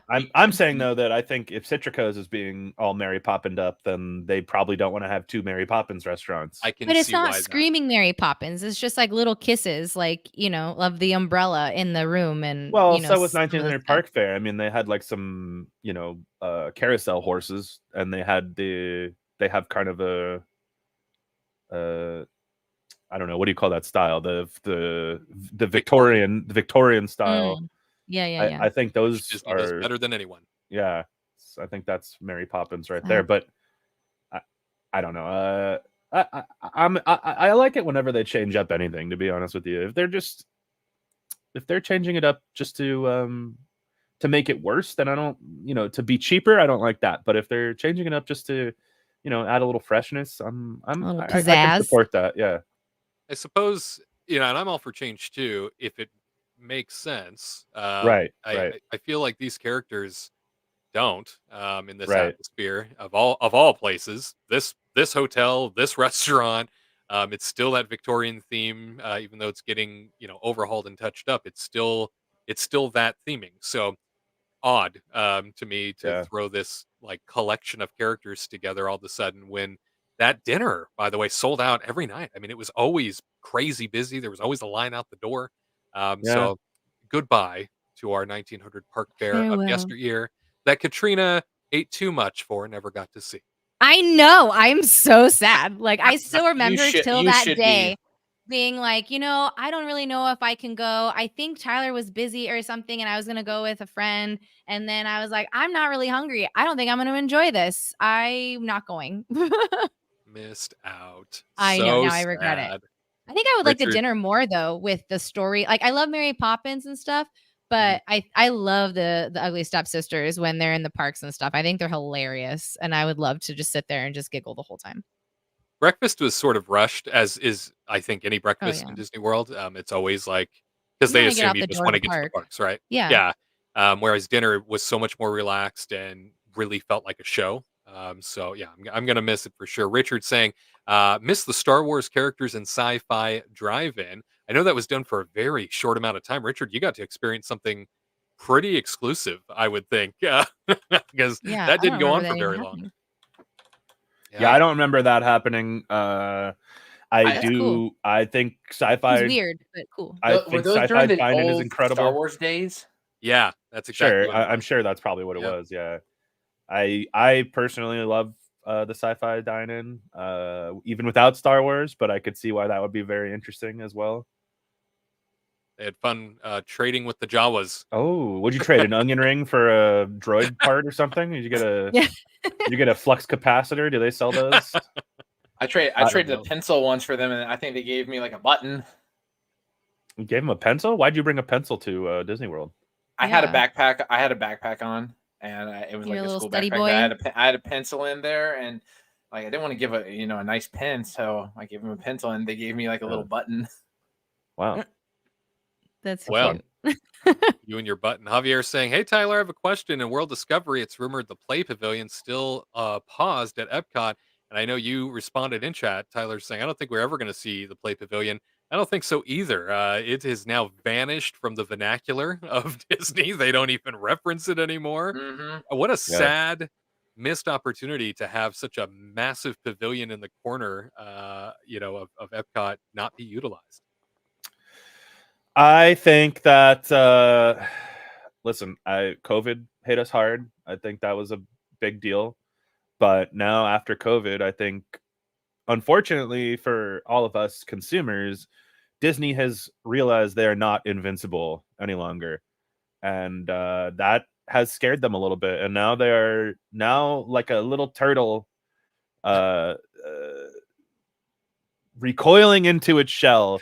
Disney is doing the same thing. It is now like, well, we're not going to just spend money on this frivolous BS anymore because we've realized we actually need to produce something of quality for people to enjoy it. Bring back Body Wars. Bring back Body Wars. Let's go. I'm down for that. Food rocks. Yeah, Food rocks. Can we please get Food rocks back? I don't care. Back, the 80s and the 90s. Horizons. You know what's better than Soarin'? Food Rocks. I'm sorry, everybody. Food Rocks is way better than Soarin'. I can ride Soarin' in California. I'm happy with that. Close Soarin', put a giant Food Rocks in there. I want to see a Food Rocks with like 10,000 animatronics. Let's go. Make it happen. Tyler's CEO mandate of the future coming soon. That's what D23 Food Rocks or you're out. It's Food Rocks and you don't. That's what I would call it. And you don't, right? Yeah. Well, that's what I would kind of bring back World of Motion, so there's a chance Food Rocks might come back. Well, we can cross our fingers for that. While we've covered some Disney World updates, we haven't even touched on the Disneyland stuff. Let's get into it. The latest from the West Coast.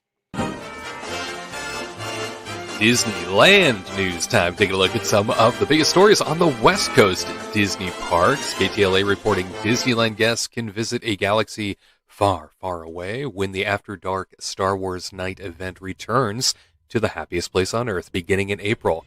The resort is also making it easier for guests to purchase tickets through the virtual queue with a new feature. Disneyland After Dark Star Wars Night will occur on April 16th, 18th, 23rd, 25th, and 30th, also on May 2nd, 7th, and 9th. The ticketed event will include a galactic dance party, a special cavalcade with Mickey and Minnie, themed food, character interactions, photo opportunities, a special Star Wars Night lightsaber instructional, and more. The events will feature a 3-hour pre-party at 6 p.m. each night. The event officially begins at 9 p.m. Guests planning to purchase tickets can also utilize the new Notify Me option in the virtual queue. Quote, to participate once in the queue, choose the Notify Me option and enter your email address. You'll receive an email letting you know it's your turn to return to the waiting room in order to enter the ticket store site. From the time your turn begins, you'll have 10 minutes to use the link to return to the site, the Disney Parks blog said. Tickets will go on sale on February 20th for Inspire Magic Key members, on February 21st and 22nd for other Magic Key holders, and February 23rd for the general public. Orange County Register reporting Disneyland's new Pixar Place Hotel is commanding $500 a night for standard rooms and hundreds more for premium rooms and suites, with rates that compare and sometimes exceed the more established Disneyland Hotel and Disney's Grand Californian Hotel. The refreshed Pixar Place Hotel officially reopened late last month with 3 new eateries, a gift shop, and a rooftop mini water park after a 2-year makeover of the Paradise Pier Hotel. Disney's Paradise Pier Hotel was long considered the third-tier hotel at the Disneyland Resort, behind the classic 1955 Disneyland Hotel and the top-tier Grand Californian Hotel. The Pixar Place makeover seems to have sprinkled a heavy dose of pixie dust on the 40-year-old hotel and increased demand for the first Pixar-themed hotel in the United States. The new Pixar Place Hotel is sold out for 9 nights in February, with another 11 nights inching close to being sold out. The cheapest room available on a few nights during the first month of operation is $405 for a standard, but those are going fast and hard to find. More often, a standard view room at Pixar Place goes for $500 plus during the first month. Premium views are a little more plentiful, with rates ranging from $492 to $672 per night during the first month. One-bedroom suites at Pixar Place will set you back $865 to $1,214 per night during the same period. Only about half of the 479-room hotel is available right now, with more inventory beginning to come online in May, according to Pixar Place Hotel General Manager Ron Salagi, saying, "We're still under construction, and we don't have all of our inventory completely done." The Disneyland Resort's 3 hotels loosely fell into those same 3 categories at Disney World: value, moderate, and deluxe, with the Paradise Pier Hotel near the value level, the Disneyland Hotel at the moderate, and the Grand Californian at the deluxe level. Ron Salagi says, "I think we're closer to that moderate to deluxe now." And finally, The Hollywood Reporter writes, a group of 1,700 performers who play characters and cheer and dance in parades at Disneyland in California announced their intent this past week to unionize with Actors Equity. The group, which includes performers who conduct meet and greets in the park and appear in character dining experiences, as well as the hosts and trainers that support them, are asking for increased wages, greater transparency on scheduling and rehiring decisions, and addressing concerns about safe and sanitary workplace conditions. Calling themselves Magic United, the group has already begun circulating union authorization cards and will aim for voluntary recognition from Disney Resort Entertainment. If that recognition is not granted, Equity will file a petition with the National Labor Relations Board with the goal of being granted an election. Both Disneyland and Disney World in Florida already have a high amount of unionization among their workers, with Equity representing the performers in the shows at Disney World since 1990. Due to timing and varying organizing efforts, the actors who play characters at Disney World are represented by the Teamsters. The cast members who work in the Characters and Parades department at Disneyland are one of the rare non-unionized groups. Performers in the shows there are represented by the American Guild of Variety Artists. Kate Schindel, president of Actors Equity, said talks of organizing this group began as the cast members emerged from the pandemic and were concerned about issues such as audience interaction. Some organizers then approached Actors Equity, which represents 51,000 stage managers and actors, primarily in theaters, who felt that they had experience dealing with similar issues, saying, quote, "There are things that have been explained to me that are issues or concerns at Disneyland that sound very familiar. Making sure that costumes are clean between the time one person takes them off and another puts them on is something we deal with all over the place in traditional brick-and-mortar theaters and outdoor theaters," close quote. Actors Equity has also expanded its organizing efforts to include planetarium lecturers and strippers at a club in Los Angeles. Schindel noted that hundreds of cast members at Disneyland have already signed union authorization cards. Quote, we believe that our cast members deserve to have all the facts and the right to a confidential vote that recognizes their individual choices, Disneyland officials said in a statement. All the Disneyland news stories there for you. Let's kick it off by talking about the Star Wars night, right? The Disneyland After Dark Star Wars night. Katrina, did you hear what I heard? They have a virtual queue feature. Is this them finally reacting to all of the terrible rollouts digitally for tickets? Oh man, yeah, pretty much. I mean, it's Disney, right? They always have to mess up something, and so they're just trying to like maybe figure out another route. Seems like this is the route. They're finally Hopefully it moving works. forward. I haven't heard anything Yeah, about it, we'll see what or it happens hasn't happened with. yet. Yeah, right. It will. Yeah. Yeah, we'll see what happens with the whole link thing. Them sending a link to your email and then only having 10 minutes to get in to You're buy gonna the go in your ticket junk at that box. point. You'll never see it. That's my fear. I know, like that. This seems like a way to make more people angry. I almost feel like, because if you miss that, what if you're like in the middle of anything in life and you get this email and you have 10 minutes and it's like, what if I'm working? What if I'm driving down the freeway? What if I am having a You- Yeah, at meeting, that Well, point, that you're e- still a on your board phone meeting? in the queue, so you're still gonna have that computer open no matter what if you're trying to get tickets. But now they're just trying to like alleviate you being strapped to a computer so you can do something, I guess. So then you should know Worries like too not much to take about a it. meeting, hopefully that Well, day. Push your meetings. so It's so important. so then what you're telling me is it's exactly the same process. Yeah, I sit there waiting till it's waiting my for an email. turn.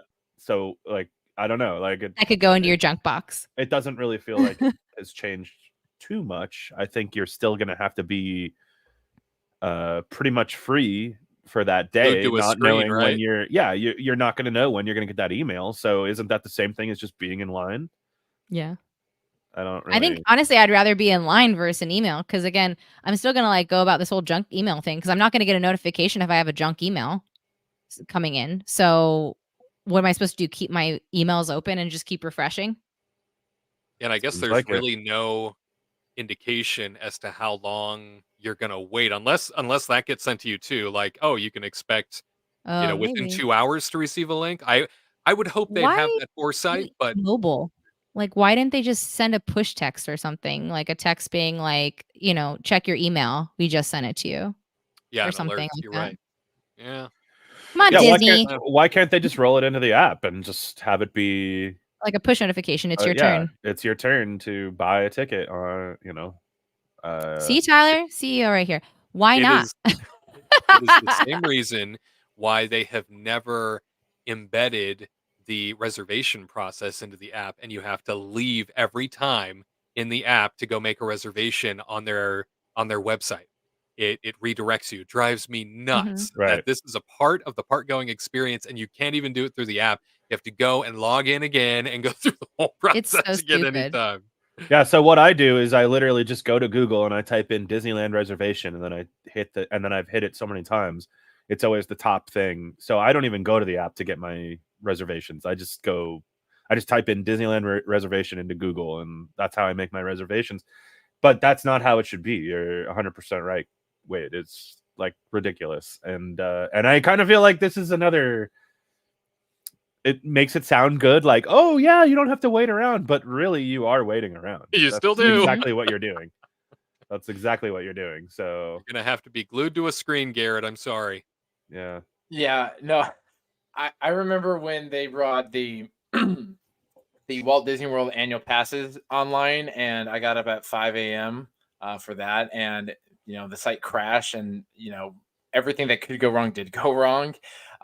So yeah, Disney and doing rollouts or introducing any kind of Q factor or anything like that, it's always a dice roll, and you need it to land on a point rather than a side. So you better defy the laws of physics to make it come to life. But Star Wars Night sounds awesome. Like I'm excited for it, especially the Hyperspace Mountain, because somehow it's better than Millennium Falcon Smuggler's Run. I don't know how, because all it is a few screens and a few lights, but man, it's amazing how simplicity can actually make for a better experience. So I'm pumped for that, and all I can hope is that on the rocket rod / people mover tracks, there are stormtroopers patrolling up there, just pointing their weapons at the people walking by, and they shoot out a blast when people ask what's happening with the Tomorrowland entrance. Drop it! Because you don't question the Empire or the First Order. You don't question it. You just go along with the plans. It doesn't matter that the sign is all burnt because of sun exposure. It's just going to happen. Dead or alive, you are coming with me. Oh, hi, RoboCop. Dead or alive. Come quietly or there will be trouble. That's you in front of your screen. Dead or alive, you're coming with me. This is the link. Join us. Yep. By now. Goodness gracious. Yeah, it's a little frustrating to think like, oh, this is the solution, and now just talking it out for 30 seconds, it's like, no, it doesn't really seem like it. This doesn't seem like it's going to be fix. I think I kind of, when I first saw this article, I was like, oh hey, something good. And then I started thinking about it, and I was like, is it? It's not really that much different. I mean, I guess if they do give you a time frame, maybe. Or the other thing that could be good is maybe this is a way for them to actually keep track of who was in first.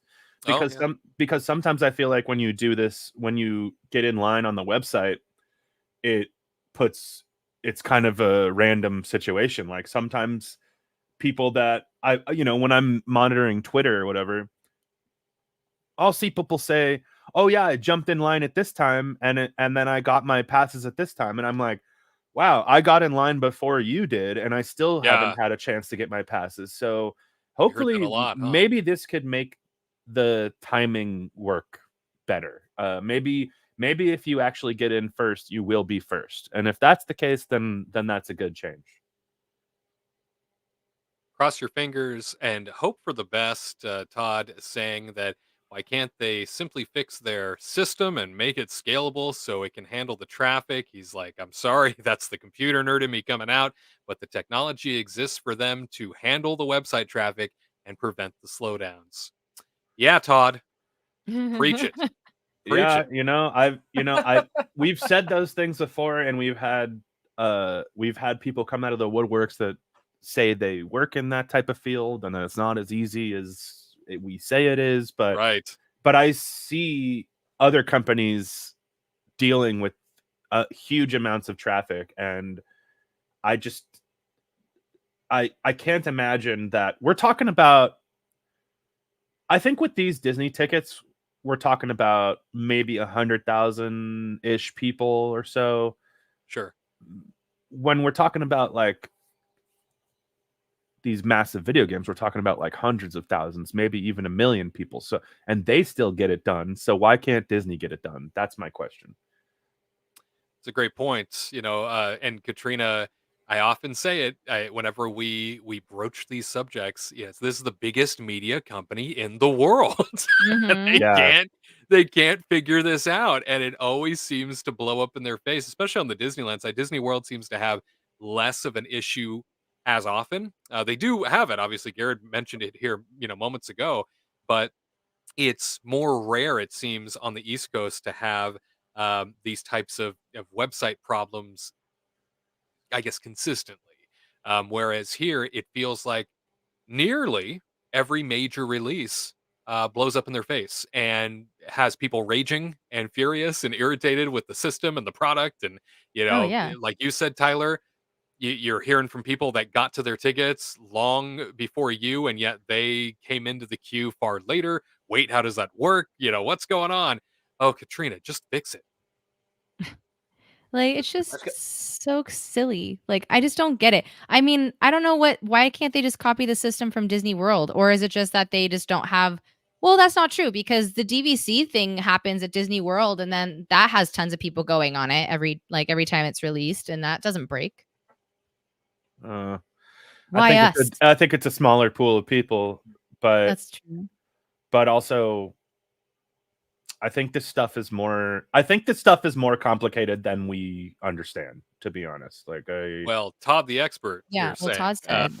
it isn't necessarily easy in terms of what has to be done, but it can be done. Spend some of that 60 billion on technology.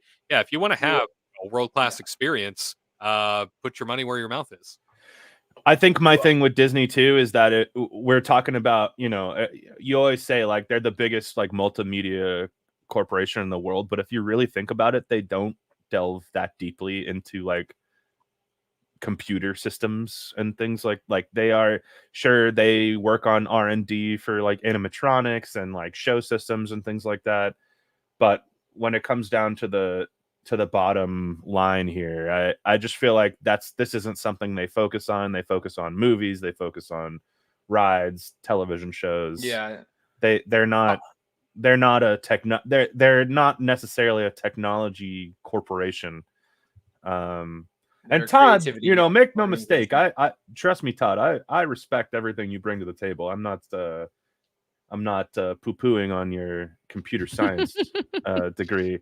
I totally respect everything you're saying. I just was, it was interesting. It's interesting to hear from different people because I've heard from other people in these in this line of business that it's not as easy to do as just being like, oh, just spin up more computers. Right. It seems more complicated than that. It was all I was trying to say.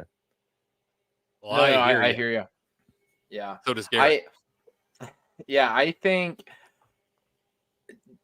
Disney, they develop amazing aspects for their attractions, rides, and movies. That multimedia screen that they use for Mandalorian and stuff that really immerses the camera and the actors in that environment is incredible. But when it comes to tickets and that stuff, they should reach out to Taylor Swift.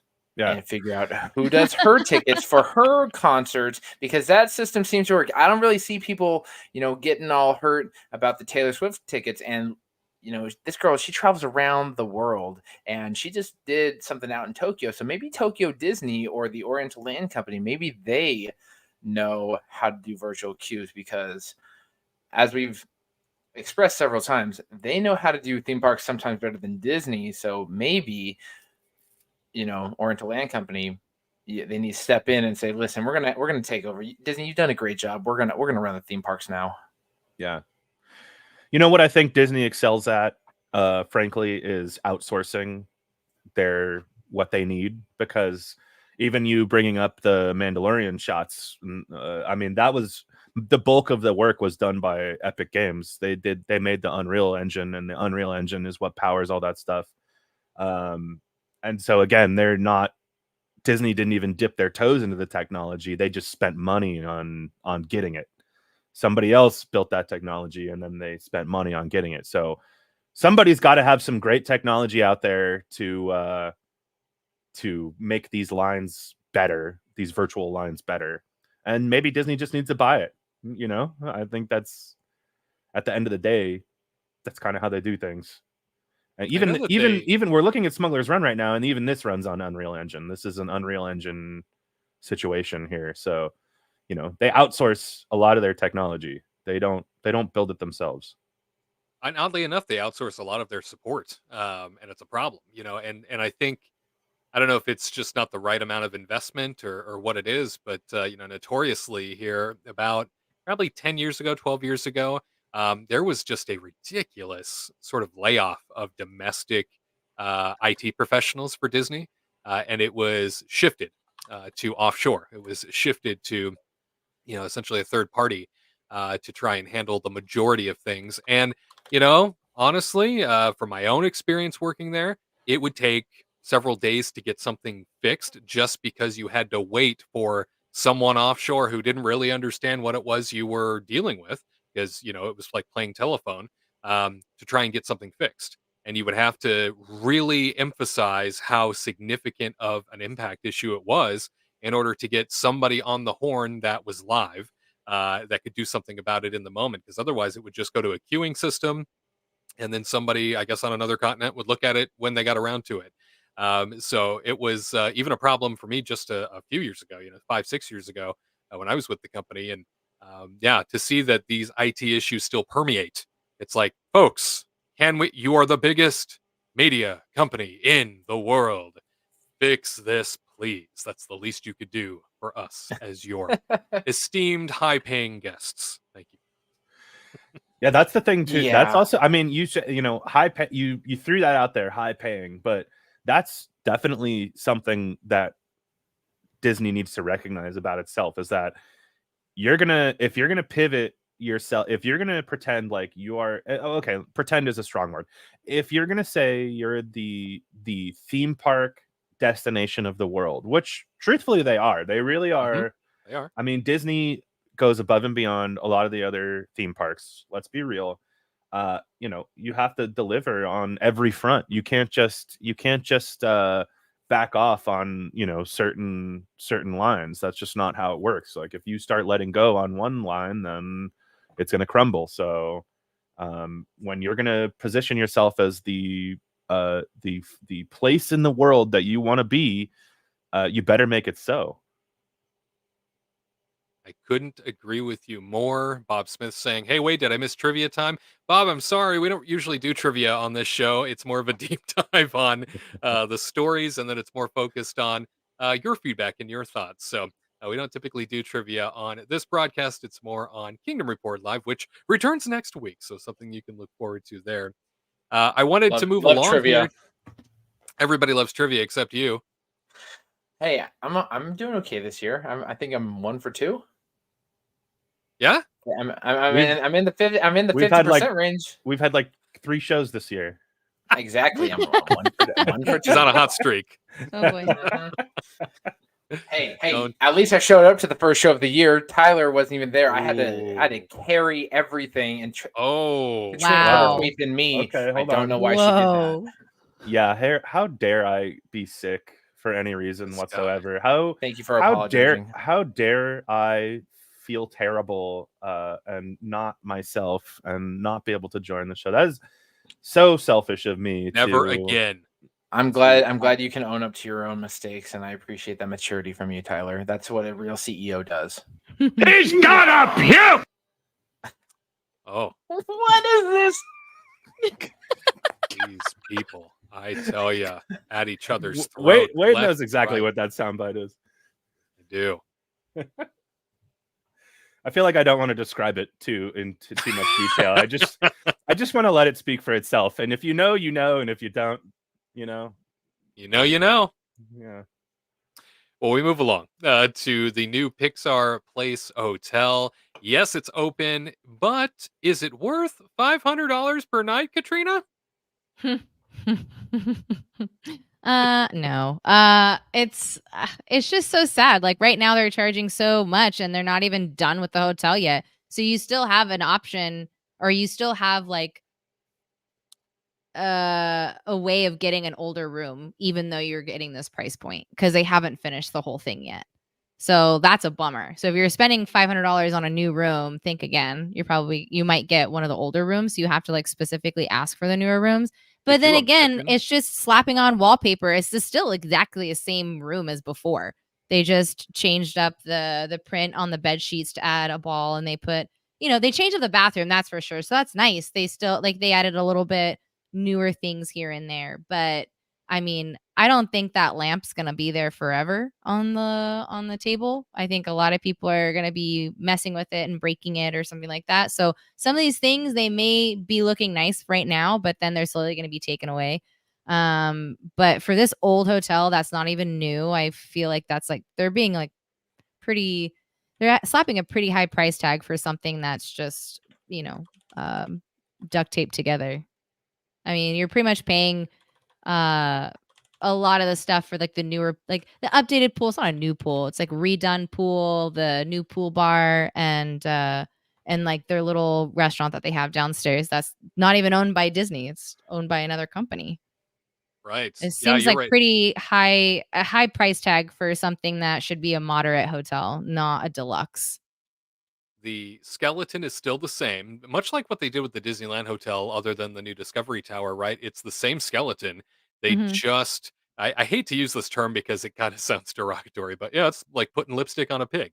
You're you're just zhuzhing up a skeleton of what was already there. Now, I will say, I think the upgrade looks far nicer than what the Paradise Pier Hotel looked like. Oh yeah, Um, it looks nice with like the different color woods. Like it looks like the two tones and everything look really nice, but it's still the same thing. It's still an old hotel. And to call it a potential deluxe, I heard it, there when I read the story. Laughable. Ron Salagi, the general manager, who, by the way, was my manager for many years at the Oh, Disneyland Resort. I'm happy to see he's the GM now. that's He cool. was my manager for many years and said, we're definitely moderate, maybe even a deluxe. And I'm like, I think that's kind of a massive stretch to say you're a deluxe style resort right now. You definitely don't hit the marks for me that I would expect out of it. What do you think, Tyler? Is this a deluxe style hotel to you? Oh no. Look at the cabanas. Look at the clamshell. Look at the cool gym. No, hey, those gym murals actually look pretty the dope. mural is amazing. Yeah, that mural Yeah. is amazing. Yeah. I think that this hotel is okay. Do they even have room service? How is it a deluxe hotel? Oh, I if thought you were there's gonna no say, room do they even service? have rooms? That's what I was at. I thought you were gonna say, do they even have rooms? So, I think they've been doing a lot of things to make it feel more deluxe, and I give it to them for that. I think the lobby area looks incredible. I think that like the fact that you can literally just like step into California Adventure from it's literally one of the shortest walks. I mean, I feel like at this point, to be honest with you, I would rather stay at Pixar Place Hotel than I would Disneyland Hotel, probably. Whoa. Unless I'm talking about a pool day. If I was going to do like a pool day, then I'd rather stay at Disneyland. But I feel like when I think about it, California Adventure is right next to this hotel. It has some of the best views of all of the hotels, period, in my That's opinion. true. I'll agree with that. If Yeah, I'll you agree get with that. if you get a premium view, you have an amazing view of a theme park. If you get a premium view at the other hotels, you're looking at a swimming pool or downtown Disney with a big pile of dirt off to the side because they're doing construction. Like, so, to me, those premium views don't impress me much. This hotel has an actual premium view, in my opinion. So, $500. That's a lot of money. It really is. But what you're paying for in a lot of ways is proximity to the parks. That Jack head fire was pretty cool. I'm sorry. It's amazing. Yeah. And let's be honest, they came up with a lot of cool ideas. I mean, we saw what's his name? Joe Gardner, is that his name? We saw Joe. Yeah. We saw Joe in the lobby there playing the piano. Bing Bong. You can meet Bing Bong. I mean, I think this hotel, I think there were so many, I was doubting it so much, to be honest with you, when it was still in the building phase. And now that we're getting like more of the lighting and more of everything is coming online, we're seeing what they really meant to do with this. It's actually been kind of beautiful, because at first it felt like this sketch pad where I was walking in and I was like, okay, everything is very white and black. And I'm like, okay, what's the plan here? And now, as like things have been added and more, now it actually is like coming together. And I feel like I've seen this hotel grow from becoming this little sketch pad piece to something a little bit more interesting. And I do appreciate that. I think the pool area is not the greatest. I think we could find a better pool area at other hotels. But when you think about the proximity to the park, and you think about that these are brand new rooms, brand new, like this is all like brand new fixtures. And then you think about maybe you could get a great view at, you said $600 was the high end of that price. I mean, to me, I would spend money to do that for a night or two. It kind of depends on where you are in your life. I feel like it's hard for me to say, yeah, everybody should spend money on this, because I don't think everybody should spend money on it. It really depends on, how important that $500 is to you. And to me, I think I'm really looking forward to staying here once I know for sure I'm going to get a new room. I think that will be a really fun night for me. So for me and Katrina. So Oh, you're bringing her along. How nice. You know, she's lucky. Tag along. You're such a good husband. Thank you. That's what I've been saying. And so anyway, in all seriousness, I think it depends on where you're at in your life, what $500 means to you. I think, you know, if you're going to go to the Westin down the street, you're going to pay the same rate. And they have room service with delicious potatoes. So you know, it's up to you. Do you want to be closer to the parks? Are you going to pay, yes sir, or do you want to be in sort of a nicer room with a nicer vibe? Like it's really what you're looking for, because I feel like the kids would love these Pixar Place rooms as well. I just feel like the kids would be like, damn, hot damn, mom and dad, this is some good shit. They would say when I like that. When I see this, no, when I see this hotel, I think that if I were to transport this to Walt Disney World, would the value go up or down? And I think it would go down. I would not consider this, you know, on par with the Grand Floridian or, you know, Polynesian or Yacht and Beach Club. I don't think it's up there. This gives me Art of Animation kind of vibes, and it looks incredible. It really does look nice. But I remember when this was, you know, the beat up Paradise Pier Hotel, and it was whatever, but it's with how landlocked Disneyland is, it's all about location. And so they can charge whatever they want, and people are going to go for it because, you know, it's one of 3 Disney hotels you can stay at and gives you the, you know, that added extra stuff. Oh, I do like the Luxo balls on the sheets. That is actually kind of cool. I would frankly argue that Art of Animation feels much cheaper. Just from the I would give this the updated Coronado Springs rooms, because they took out a lot of the fixtures, and then they kind of they slapped some paper, like, you know, some wallpaper on the walls, and then redid the floor, redid the bathrooms in Coronado Springs and stuff. So I think that this is kind of like a Coronado Springs, which is a moderate. Yeah. But you know, I don't know. They're trying to make it deluxe because it's close to the park, you know, because there's park access. It's funny because I know they consider all of Coronado Springs moderate when it comes to the Florida hotels, but I really do feel like it's a weird it's an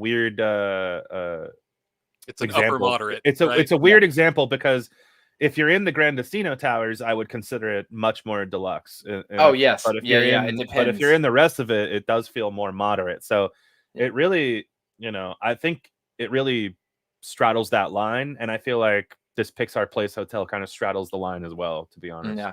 The question I have is, how many of those lamps are going to get stolen? Because that's what I'm saying.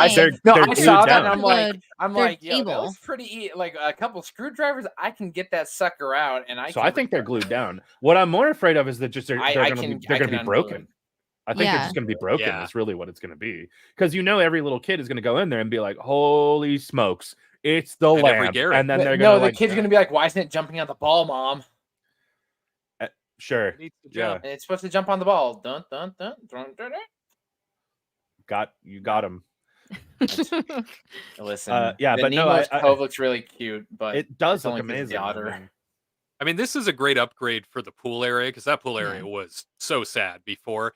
You know, they needed this touch of color. They needed this theming to be. Oh yeah, that place was a sad area before. It was disappointing. The pool bar was just gross and sad. I think they upgraded it a lot, but I mean, you're paying the same price for, let's say you're doing the pool day, right? And you want like a little cabana. That cabana looks cheap from IKEA. And you're paying the same price as getting a cabana at the Grand Californian or the Disneyland Hotel.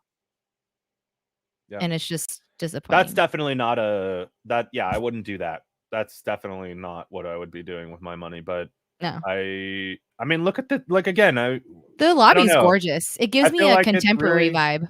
Yeah, I feel like it really comes together, and I think it's even better than anybody expected, in my opinion. I feel like we were all looking at things as it was going along, and it was kind of like, I don't know. Yeah. And then now I feel like, you know, this is what you got to do. You got to wait for everything to come together. Yeah.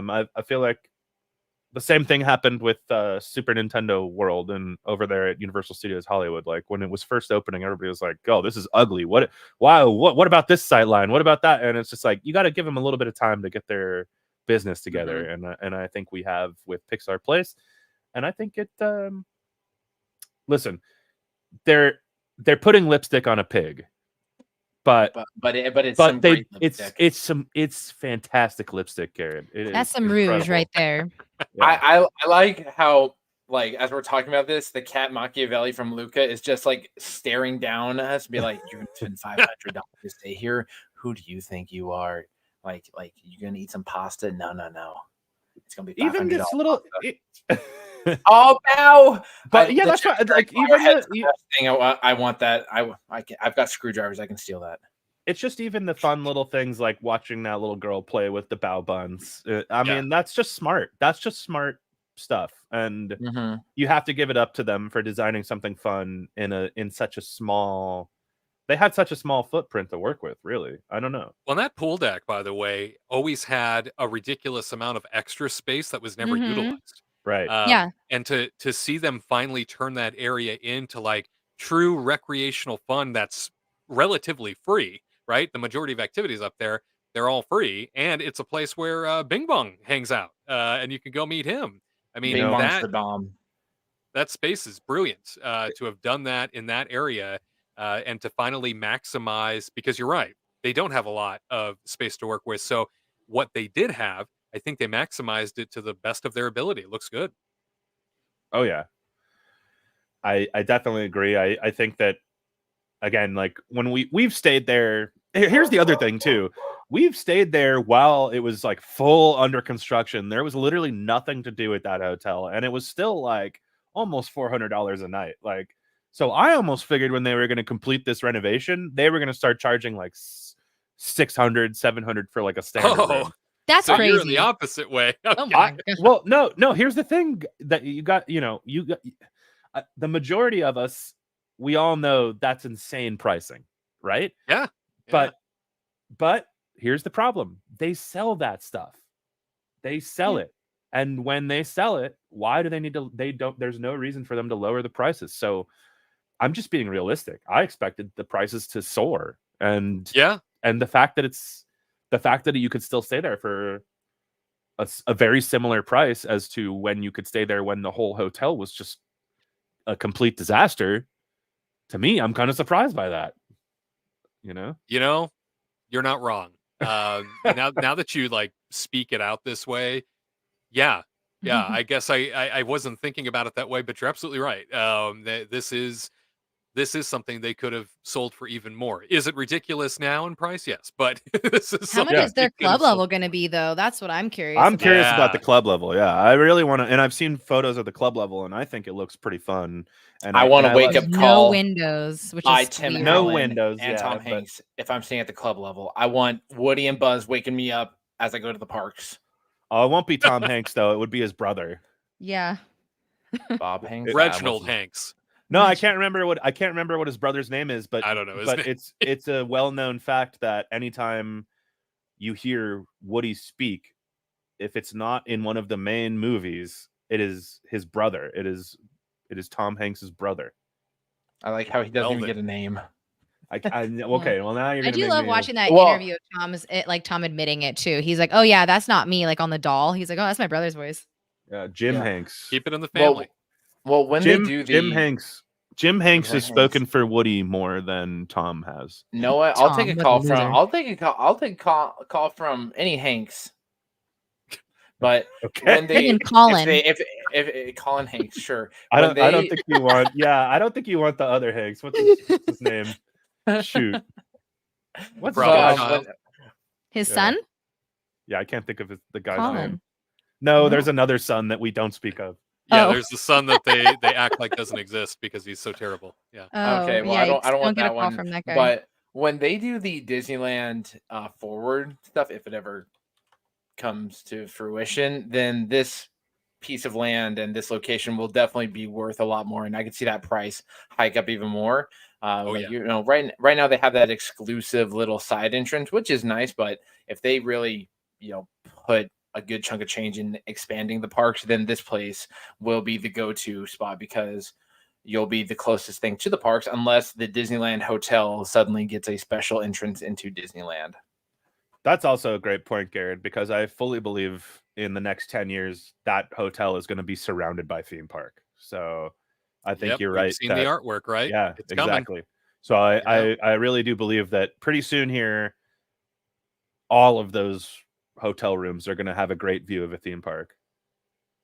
Terry Thompson saying, nah, I would not even consider it at that price. If spending that much, would rather stay at the Grand Californian.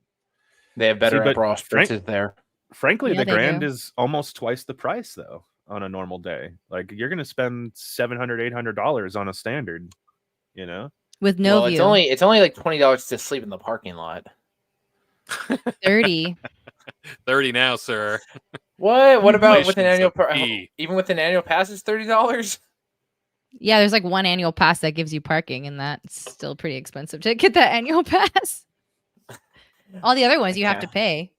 Live I'm and learn. gonna sleep at the Toy Story and Friends parking lot.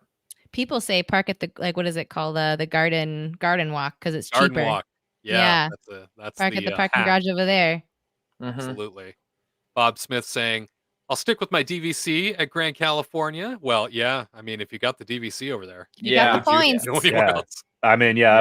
I wouldn't stray either if you're already locked in. Yeah, Bob. Good choice.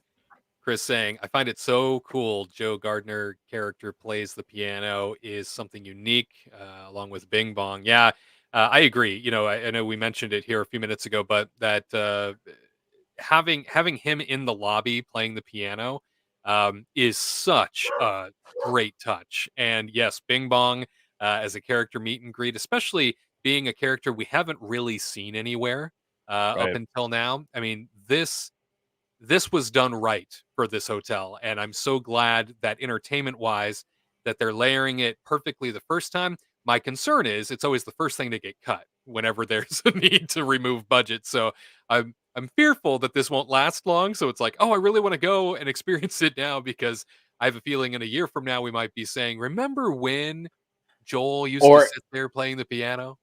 or it will be like the old school Disney summertime where like we do fireworks on Tuesdays, Thursdays, Sundays, and occasional Saturdays.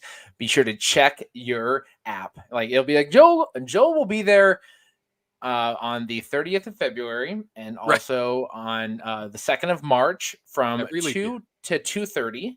Other than that, please find him on your Disney Plus experience. Best of luck.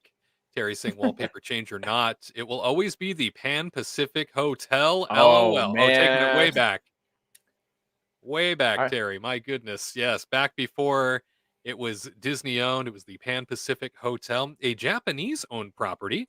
And Disney eventually bought it because it sat at the edge of their parking lot. And it has been the same skeleton ever since. So thank you for that history lesson, Terry. Wow. Great to hear.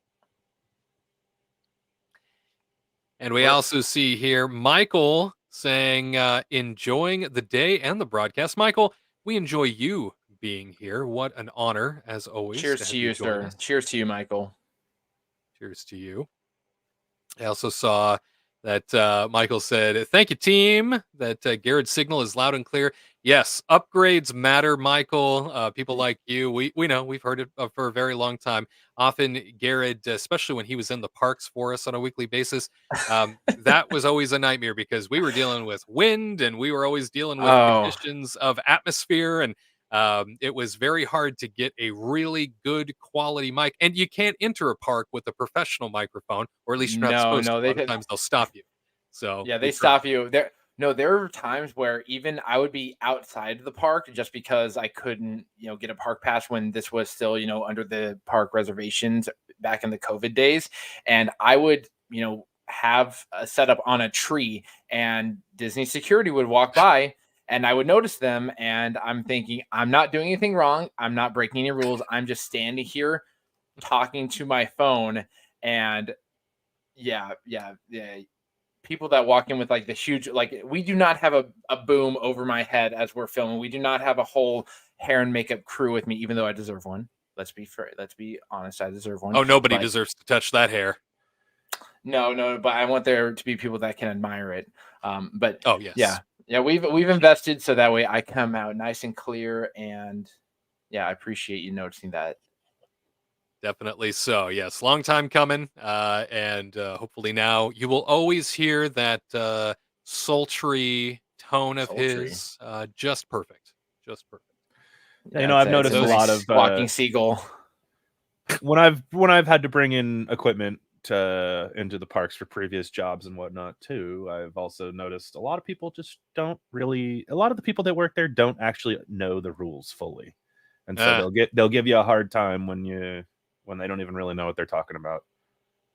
It does create some issues. Yes. Well, I wanted to move along here to our final story, and that is the Disneyland characters unionizing. You heard me share that story with you here a few minutes ago. It's the truth. The resort character performers, both in parades as well as those that you run up and give a big old hug to, well, they are looking to unionize with Actors Equity for really the first time that it's, I guess, getting serious.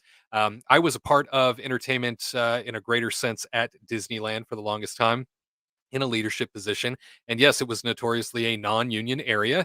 And that was because I always felt, at least, the majority of the character department, majority of the performers, they were taken very good care of. And like far better than any other area I'd worked in the Oh resort. yeah. Oh yeah. Even at Disney World, same thing. You look at the lounges for, or like where people eat for, attraction versus entertainment. It is night and day.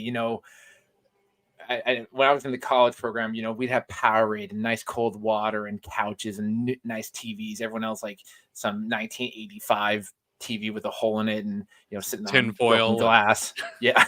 Yeah, I hate to sound rude, or I don't know. I feel Don't be like rude. I feel like everybody Preach it, deserves. baby. I feel like everybody deserves to be treated better by this massive corporation that has billions and billions of dollars. Amen to that. But what I will entertainment more than say, anyone else. no, I'm kidding. I'm kidding. what I will say is that the entertainers really sound like babies when they come out and cry when they're already treated so much better than everybody else. I'm just saying. I'm sorry.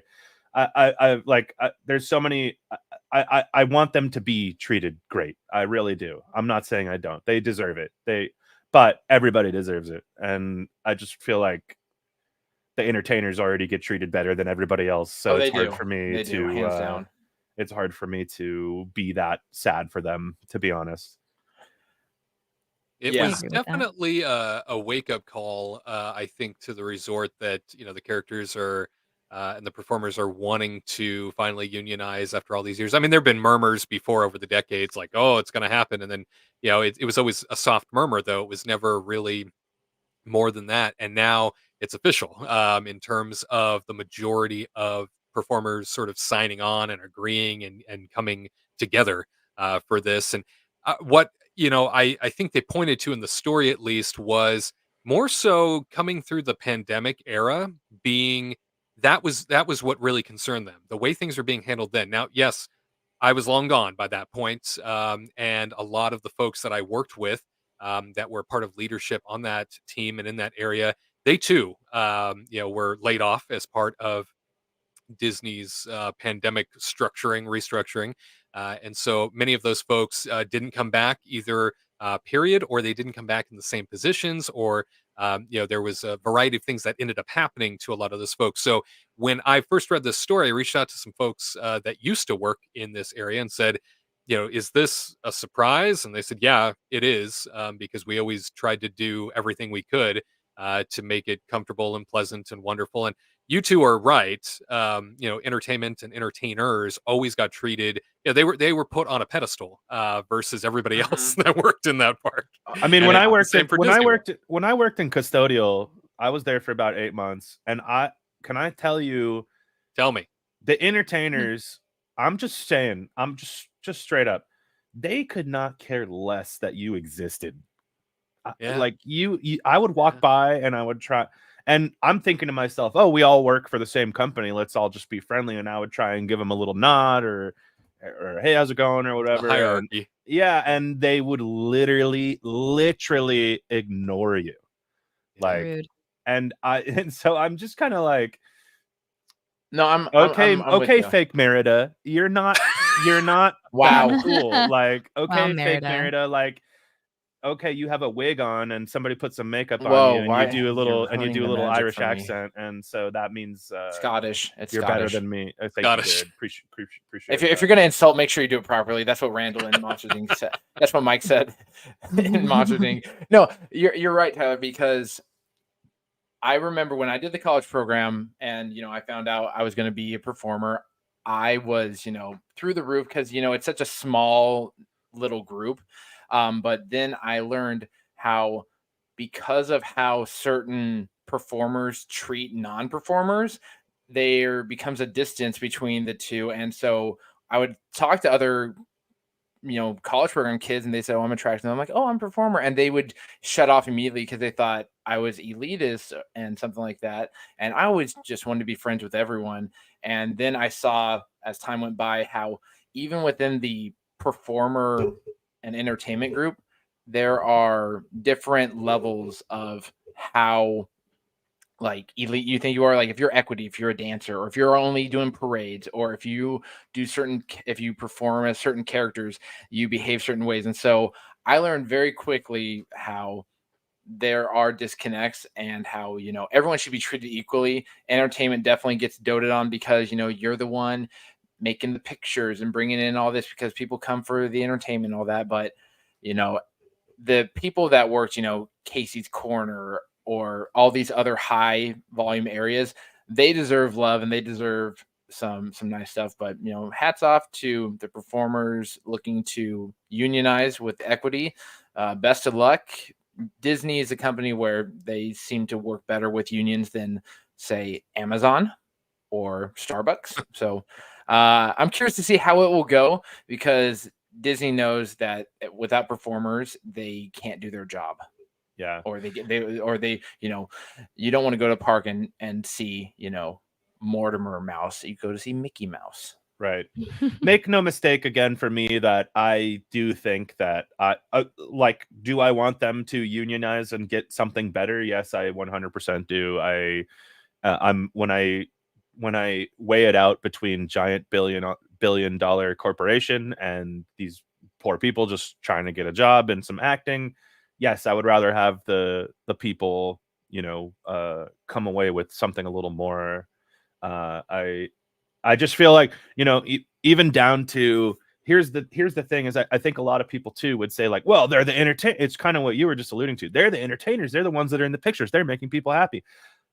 I think for me, when I was working at Disney, all lines of business are responsible for the same thing. And I think Wade, you would agree, being in that manager position at a restaurant, you still felt like it was your duty to make a guest day special.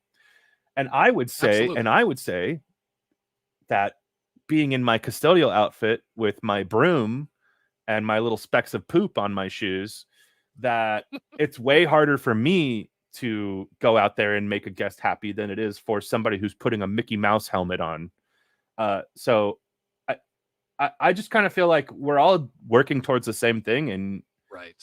And you get a special designation to do what you're doing, but I'm doing the same thing you're doing. I just have to do it with some whites on and a broom. Right. Yeah. Elective contribution. Exactly. So I don't think that anybody is making these Disney days more special than anyone else. It really depends on who you are as a cast member, not what your role is as a cast member. Every role, CEO, everybody. role. Yeah. Tyler Crouch. CEO, right there. Tyler Crouch for CEO. I voted Thank for you. him in the annual shareholders meeting. There you go. Disney Company New Year. It's true. I think more like custodial put more like effort and stuff into making people happy than anybody, because they keep everything clean, and they also make those really fun water things on the floor, the little decorations, and then like when they put the flowers or the leaves together and they make those little fun layouts. They do that. It's just funny to hear. Go ahead, Gary. Go ahead. Okay. Have you seen the custodial at Tokyo Disneyland? Those guys are above and beyond. Like they do performances and all this extra. Custodial, they are the unsung heroes. They deal with the dirty stuff no one else wants to deal with. And shout out to my former roommate from the college program, Chris. He was custodial and he did Magic Kingdom, and he said that he loved it more than anything because he could be working in Frontierland and then I guess wanted to know something, and he could walk them across the park without question because, he had that ability being custodial versus, Mickey Mouse can't walk you across the park. Mickey Mouse has a show to do. So yeah, custodial, they make magic in several ways, including cleaning up messes, and they do a great job of it. Yeah, well, Absolutely. yeah, it's definitely true. I feel like, I didn't mean to turn this into like a let's love custodial, but it's definitely the truth that the custodial members are really a major piece of all the parks. And, that's another thing. It's just funny to hear it's funny to hear the actors complain about like cleanliness and stuff. I'm like, go stick your hand in a toilet for your job Yeah. and come back to me because go to Star Tours and clean up some little girl's piss because I've done that. And I to complain about cleanliness, I get it. You want to have a clean suit. I understand, but guys, you're not as important as you're making yourself sound. I'm sorry. Do I sound like a jerk? I really do. No, I just think that like they have like a different view than everybody else. But again, like all the other cast members, they don't have like a nice little relaxing room to have Powerade and sit and relax and close your eyes for 20 minutes and then get back on stage. They literally have to sit at a ride for hours doing the same thing and listening to Karens yell at them. You don't know how hard it is to drink Powerade in the hot Florida sun. Well, like they stood in, they're in single rider, but they all want to go together, and the cast member is the bad guy, Yeah, and then it's just like they have to deal with that, not the cast. Yeah, they are the ones that should be getting a lounge to sit and relax on during their break. Yeah, their break is like, okay, you have 10 minutes, but part of that is a 2-minute walk to your break room, and then you have 2 minutes to get back, so you don't really have, a 10-minute break. It's hard work, and especially in Florida where it's hot and humid and sticky and rainy, and you got all this crazy weather. The guests get hot, they get cranky. At least in Disneyland, there's a little bit more of a breeze. And I think the locals are a little bit more understanding, but yeah, all cast members. Though? They're not. I think sometimes they get a little high and mighty on their views because they've gone to Disneyland for so long that they know what's better, Know what? Better be careful or the guests are going to unionize. Uh-oh. We have annual pass Then what will they do? Yeah, the undesirable annual pass holders. Yeah, that's us. That's our union. No.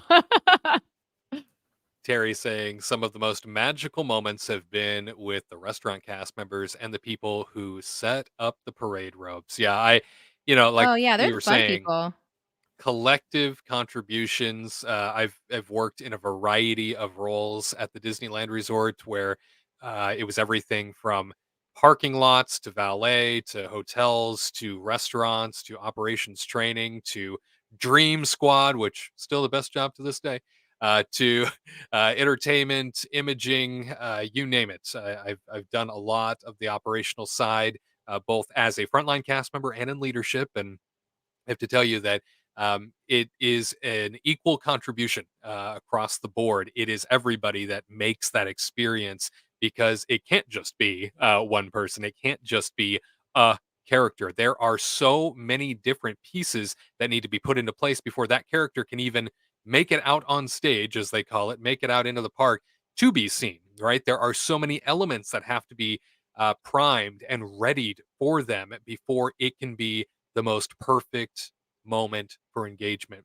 And, to assume that, any one person contributes more than anybody else in the park's environment, I think is short-sighted. If anyone actually feels that way, if there are performers that feel that way, that maybe they are somehow above and beyond. And yeah, I saw those attitudes as well. There were times when I was a frontline cast member, Tyler, I also had performers flat out ignore my existence and me in front of them, which I thought, okay, you do understand you probably get paid $1 more than I do. I don't really know I Yeah. really don't know how much better off you think you are. Yeah, But when I went into just because a little girl thinks you're Ariel doesn't mean that you are. I'm sorry. Yeah, right. You can still keep your humanity about you.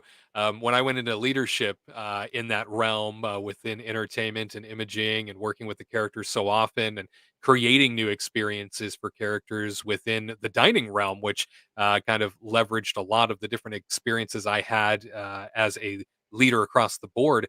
That was something that I always, because I will never forget the way that made me feel. Less than a person.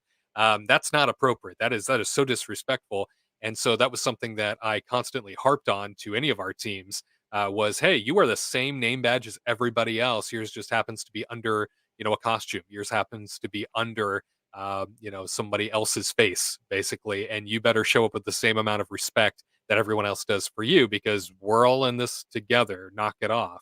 I think that we have a duty as Disney Parks cast members to make sure that we are a united front, and if that means I guess for the character team now wanting to unionize for the sake of getting something better. I don't really know what happened here in the pandemic era that forced them to feel so strongly about now wanting to really go for the unionization. But I've also been a part of a union before at Disney, and I can tell you I never had a good experience with them. And I don't know if it was because I did my job well. I don't know if it was because I liked my job. I don't, because they kind of seemed disappointed that I liked my job. They were kind of miffed that it was something I enjoyed doing. And more often than not, and this left such a bad taste in my mouth. Uh, they would come to the aid of employees that deserved to be fired. They would come to the aid of the employees Right. that deserved the discipline and the punishment that were terrible and made my life hard because I would do the work. I would show up. I would be there and put on the best possible performance, if you will, that I could. And I never saw it any other way because they didn't act differently as a union. They didn't protect the good people. They didn't help the good people. It drove me crazy because I was like, I'm paying into this, and I never feel like you show up for me. Right. And the other thing I would say about these unions too is from a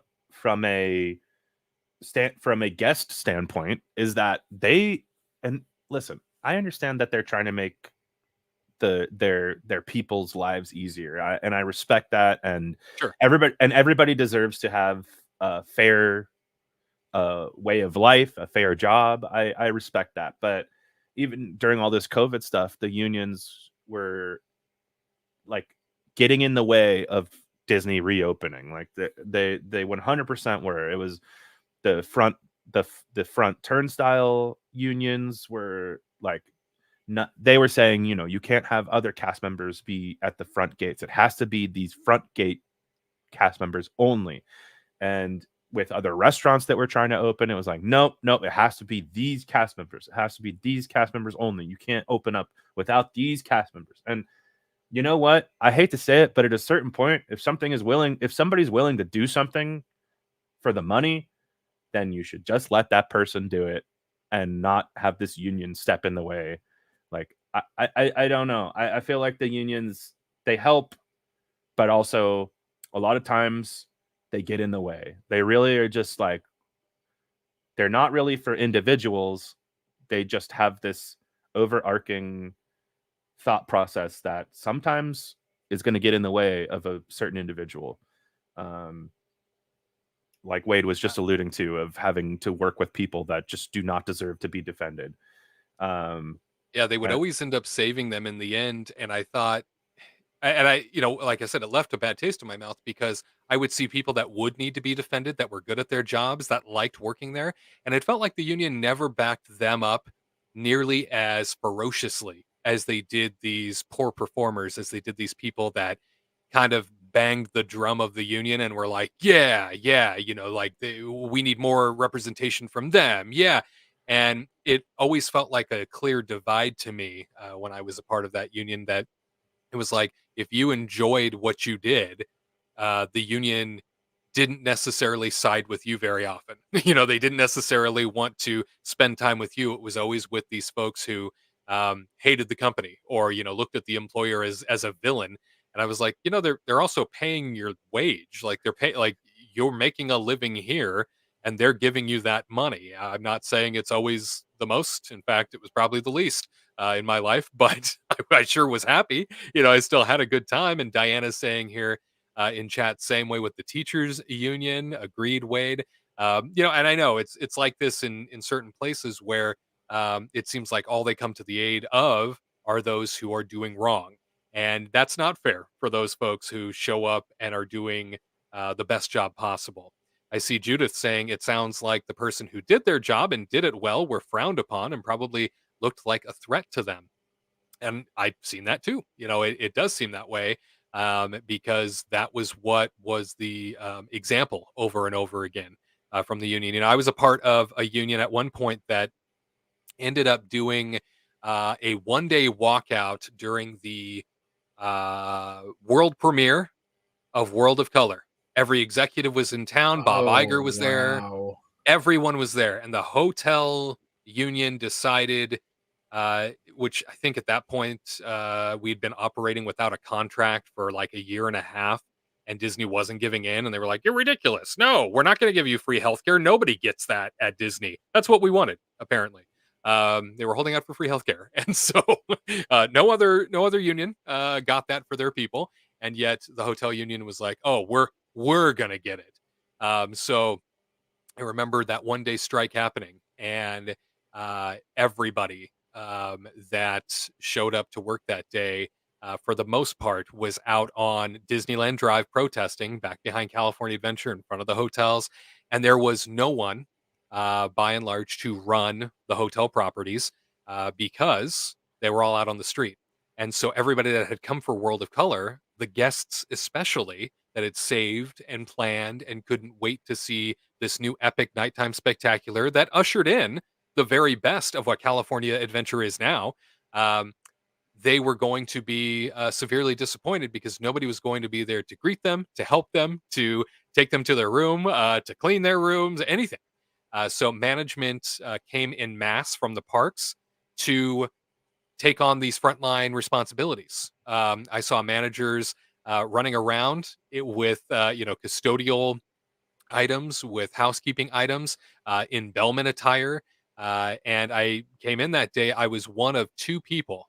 Myself and another valet were one of two people that said, no, we will cross the line. We'll do this. We'll work. And I'm still very good friends with that former cast member to this very day, the one that crossed the line with me, because we both said, they're not going to pay our wages. And at that point, especially as a frontline cast member, I mean, what I was getting paid wasn't very much. And so, a day without pay meant I probably wasn't going to eat or I was going to miss a bill. Something was going to happen. And I thought, well, the union's not going to pay me to go out and protest. So forget that, I'm here to do a job. And so myself and that one other person, we essentially ran the whole front end of the hotel that day. And we did so very well. And I will never forget. And I'm sorry, I feel like I'm monopolizing the moment here, everybody. No, I think it's important. I think it's important to understand how these unions work, because I think that, like, from the outside, this seems great for everybody that would be involved with it, right? From the outside, it seems like, oh yeah, of course everybody deserves more from their job, right? So it's good to hear you speaking on the shadowy side of it. So yeah, continue, because it exists, right? Yeah, exactly. It is definitely something that exists, and it's something that everyone will have to potentially experience themselves, for unionizing up. And I'm not saying that a union as a whole is a bad idea. I think that unions made a lot of progress, just not only in the country, but for workers' rights everywhere, right? And now, so much of what unions have done that has led to states adopting those rules as protocols in the workplace. Sure. Unions had their role in society and made life so much better for everybody. But nowadays, I don't feel like it was carried over the same way in my job. Well, union. And I feel like unions used to be more about like, hey, you're building a skyscraper in New York. Maybe you need some safety equipment. Like, you know, right. like that's kind of what unions used to be more Yeah. about. Now they're They kind made HR a lot better. It's Right. like you don't need a safety strap when you're doing construction on a roof. What are you talking about? You're not gonna fall. You're fine. I think Absolutely. I think unions have become a more like perverse thing since then, you know. Well, and especially that union I was a part of, they were vile, they were mean-spirited, they were disrespectful to so many people involved, including their members and me. My Aw. example being that on that Sad. day of the one-day strike, I was asked by management as we all came in to report for work. They said it is your right to go and stand and be a part of that strike, or you can come to work, but I need to know what you're going to do right now. And I said to the manager, I said, I need you to promise that you are going to make sure that I am safe. And he was like, well, of course you're going to be safe. And I was like, no, no, no. I said, I need somebody to make sure I get to my car okay, because this is a dangerous thing to do, cross the picket line. Right. I need you to make sure that I'm going to be okay if I decide to do this. And I said, I need you to ensure that I will be safe and protected from the vultures that are circling as the shop stewards because they would treat me so poorly. Right. And he was like, absolutely, you got it. So I remember being up at I think it was like in the Valley booth or something like that. I was at the Disneyland Hotel, and I was alone because there was only one other valet on duty, right, who decided to work with me, and he was out running, grabbing cars left and right. And I was standing there in the booth with all the keys, and I was logging some things into the computer. And out of nowhere, out of the shadows, came one of those shop stewards who said to me, cursed me out that I was standing there. First of all, that I was working, cursed me out and treated me so terrible, and said, "How dare you not stand with your brothers and sisters? How dare you decide that this is the thing you needed to do right now? You brown nosing SOB." I mean, just treated me like dirt and made sure that I was aware that they knew that I had come to work that day. You monster. And yeah, and I was looking around for anyone from management, but they were all in frontline roles trying to make the hotel work, right? So they were running with their like chickens with their heads cut off. And so what I did, because he wasn't going anywhere, and the other person I was working with was nowhere to be found either, because they were running these cars left and right. They had no time for themselves. So as this person was insulting me and threatening me, I reached over and I pulled under the counter. There was a security button, like if you were being held up, or somebody was trying to rob you or something like that.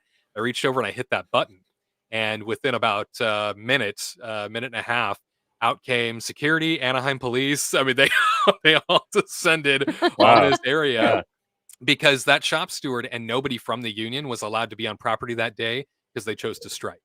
And so he being there went against the agreement that they had with the company. And so when security and police showed up, he literally went running. He ran. And a bunch of the security guys chased him. And I don't really know how he was punished, but they went after him. And fast forward, and within, I don't know, the next half hour or so, the manager that I was working for that day, he came out and he was like, "I'm so sorry. I heard what happened." And I said, "I think I need to leave. Like, not at the end of my shift. I think I need to leave now, and I need to leave in private." And I will tell you, folks, I had to get into the hotel car. It was a Cadillac at the time, the hotel car that they used to transport guests, and they would utilize this vehicle for special occasions and things that the hotel needed to do. They put me in the back seat and covered me up with a burlap sack so that I would not be seen going into the cast member parking lot to my vehicle. They took you to the Pirates of the Caribbean jail cell. Just to get to my car safely and not be seen going to my car. It was Wow, a frightening experience. That is frightening. And no, see, sorry, That's yeah, wild. yeah. Go ahead. Sorry. that was it. That was okay, the yeah. story. Okay, yeah, no, that is very scary, but I think you and I both feel a similar way. Wade, I don't want to speak for you, but I just feel like there's a certain point where you know what? You take a job. They tell you how much you're getting paid. They tell you what your breaks are going to be like. They tell you what you're expected to do. You can ask as many questions as you want. You can leave the job whenever you want. You can literally walk out the door anytime you decide. And so for me, like, okay, I had a conversation with a coworker recently who was like, man, some people, I'm so tired of the people who just like, you know, life isn't all about work. Like, don't just try and come out here and just be, you know, there's more to life than just being good at this job. And to me, I think that's such a wrong way to look at it. I signed a contract. I agreed to do what I set out to do. I said, this is what I'm going to do. They said, good, this is what we're going to pay you. This is the breaks you're going to get, blah, blah, blah, so on and so forth. And we agreed, we shook hands, and I do my job. I don't understand this feeling in America where you sign up to do a job and then you're immediately pissed off about it. Like, Right. Yeah. you made this choice. Disney does not have these people chained up to the wall. You know, Right. they can leave whenever they want. And if they don't feel like they're being treated appropriate, then it's their right to get out. But I don't know. I just still feel like coming out and just making this big to-do of like, oh, we're not treated properly. It just doesn't feel very real to me. It feels like you're living in this fantasy world of like, oh, you signed up for this, but now you don't want it. I don't know. I feel like I'm very confused. I straddle the line. I feel like the corporations don't need as much money as they're making, so they should be treating their employees better. But at the same time, you know, we've agreed to what we've agreed to. I don't. It's like It is a balance. when you go to the park and you buy a $7 churro, you're like, and then you're like, yeah, that was expensive, but I wanted it. Like, you made that choice. Disney didn't force that churro into your pocket. I don't know. Absolutely. No, it is a balance. It does matter. And there are merits to unionization. There are merits to that protection. However, I experienced the very darkest of it because I was an employee that liked my job, and I was never outright disrespectful or moody or had an attitude with the union. It was more of a, I just don't see things the way you do. You know, I don't look at them as true villains. I don't think they're out to hurt me. They're paying me. I'm here to do a job. I'm here to work. I'm here to make these things happen. I don't understand why you want me to say, no, I need free healthcare when nobody else gets that. You know, that will never happen. So why are we wasting time? Why are we fighting that? Diana saying, great conversation. Glad you're talking about this issue. Thank you. You know, I didn't intend to really even share that story here today, but I feel like it's important for anybody that has never been a part of a union. There are pluses and minuses to this experience. And unfortunately, I experienced a lot of negatives, and it was just too bad. So, at any rate, I want to thank you all for being a part of the show today, and thank you all for listening as you stood by and heard my story.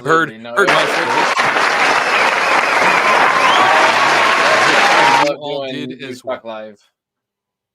Yeah, the Disney News Talk we can dive a little deeper, have a deeper conversation versus, you know, we go over 2 minutes in the studio. Tony's throwing things across the room. Oh yeah. I can't tell you how many. I can't tell you how many times Tony has punched me directly in my face so many times. It's been crazy. I need a union. We should unionize against Tony. That's what should happen.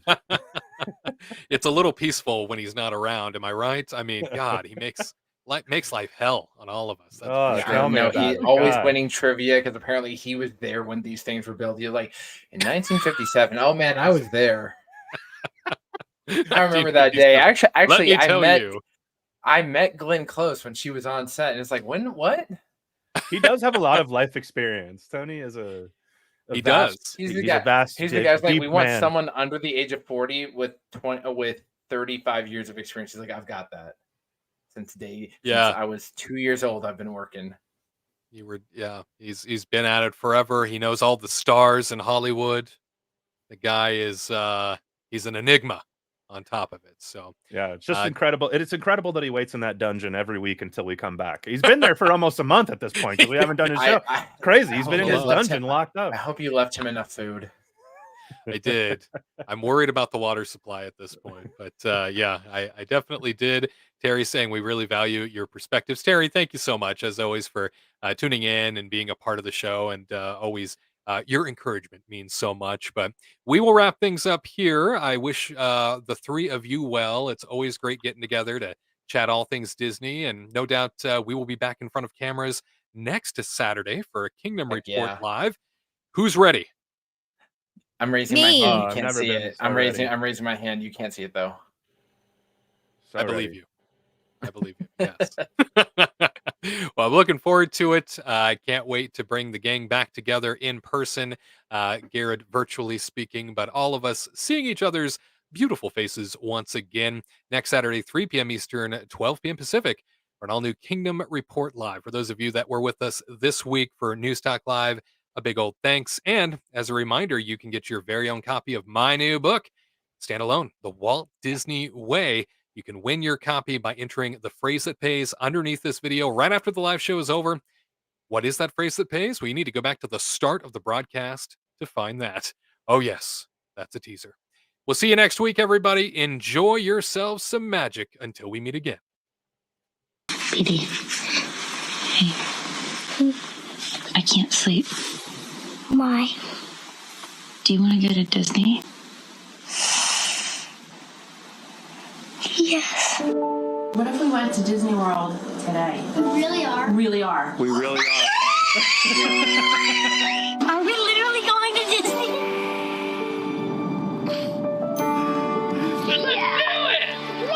The magic's been there from the very beginning. The smells, the sights, the sounds. There's something in the air that is so special and unique. The way it connects one-to-one with our guests. Over and over. Oh my goodness. Across the country and around the world. Stories become more meaningful.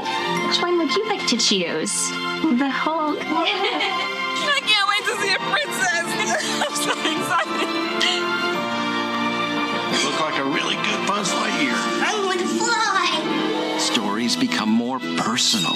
You are now a knight of the kingdom. With you at the center, everything comes to life. Just the fact that we were together, doing all the activities together. Let's go. We're all in it and we're on the moment. Together, we make the memories that will live in your heart. I feel like we're celebrated here, and that's so nice to share with other people. Together, we make the impossible possible. This is a dream come true for me. Because the magic of Disney is nothing compared to what happens when we share it with you. Now and forever. I always wonder what Disney will do next. Cheers to many more memories.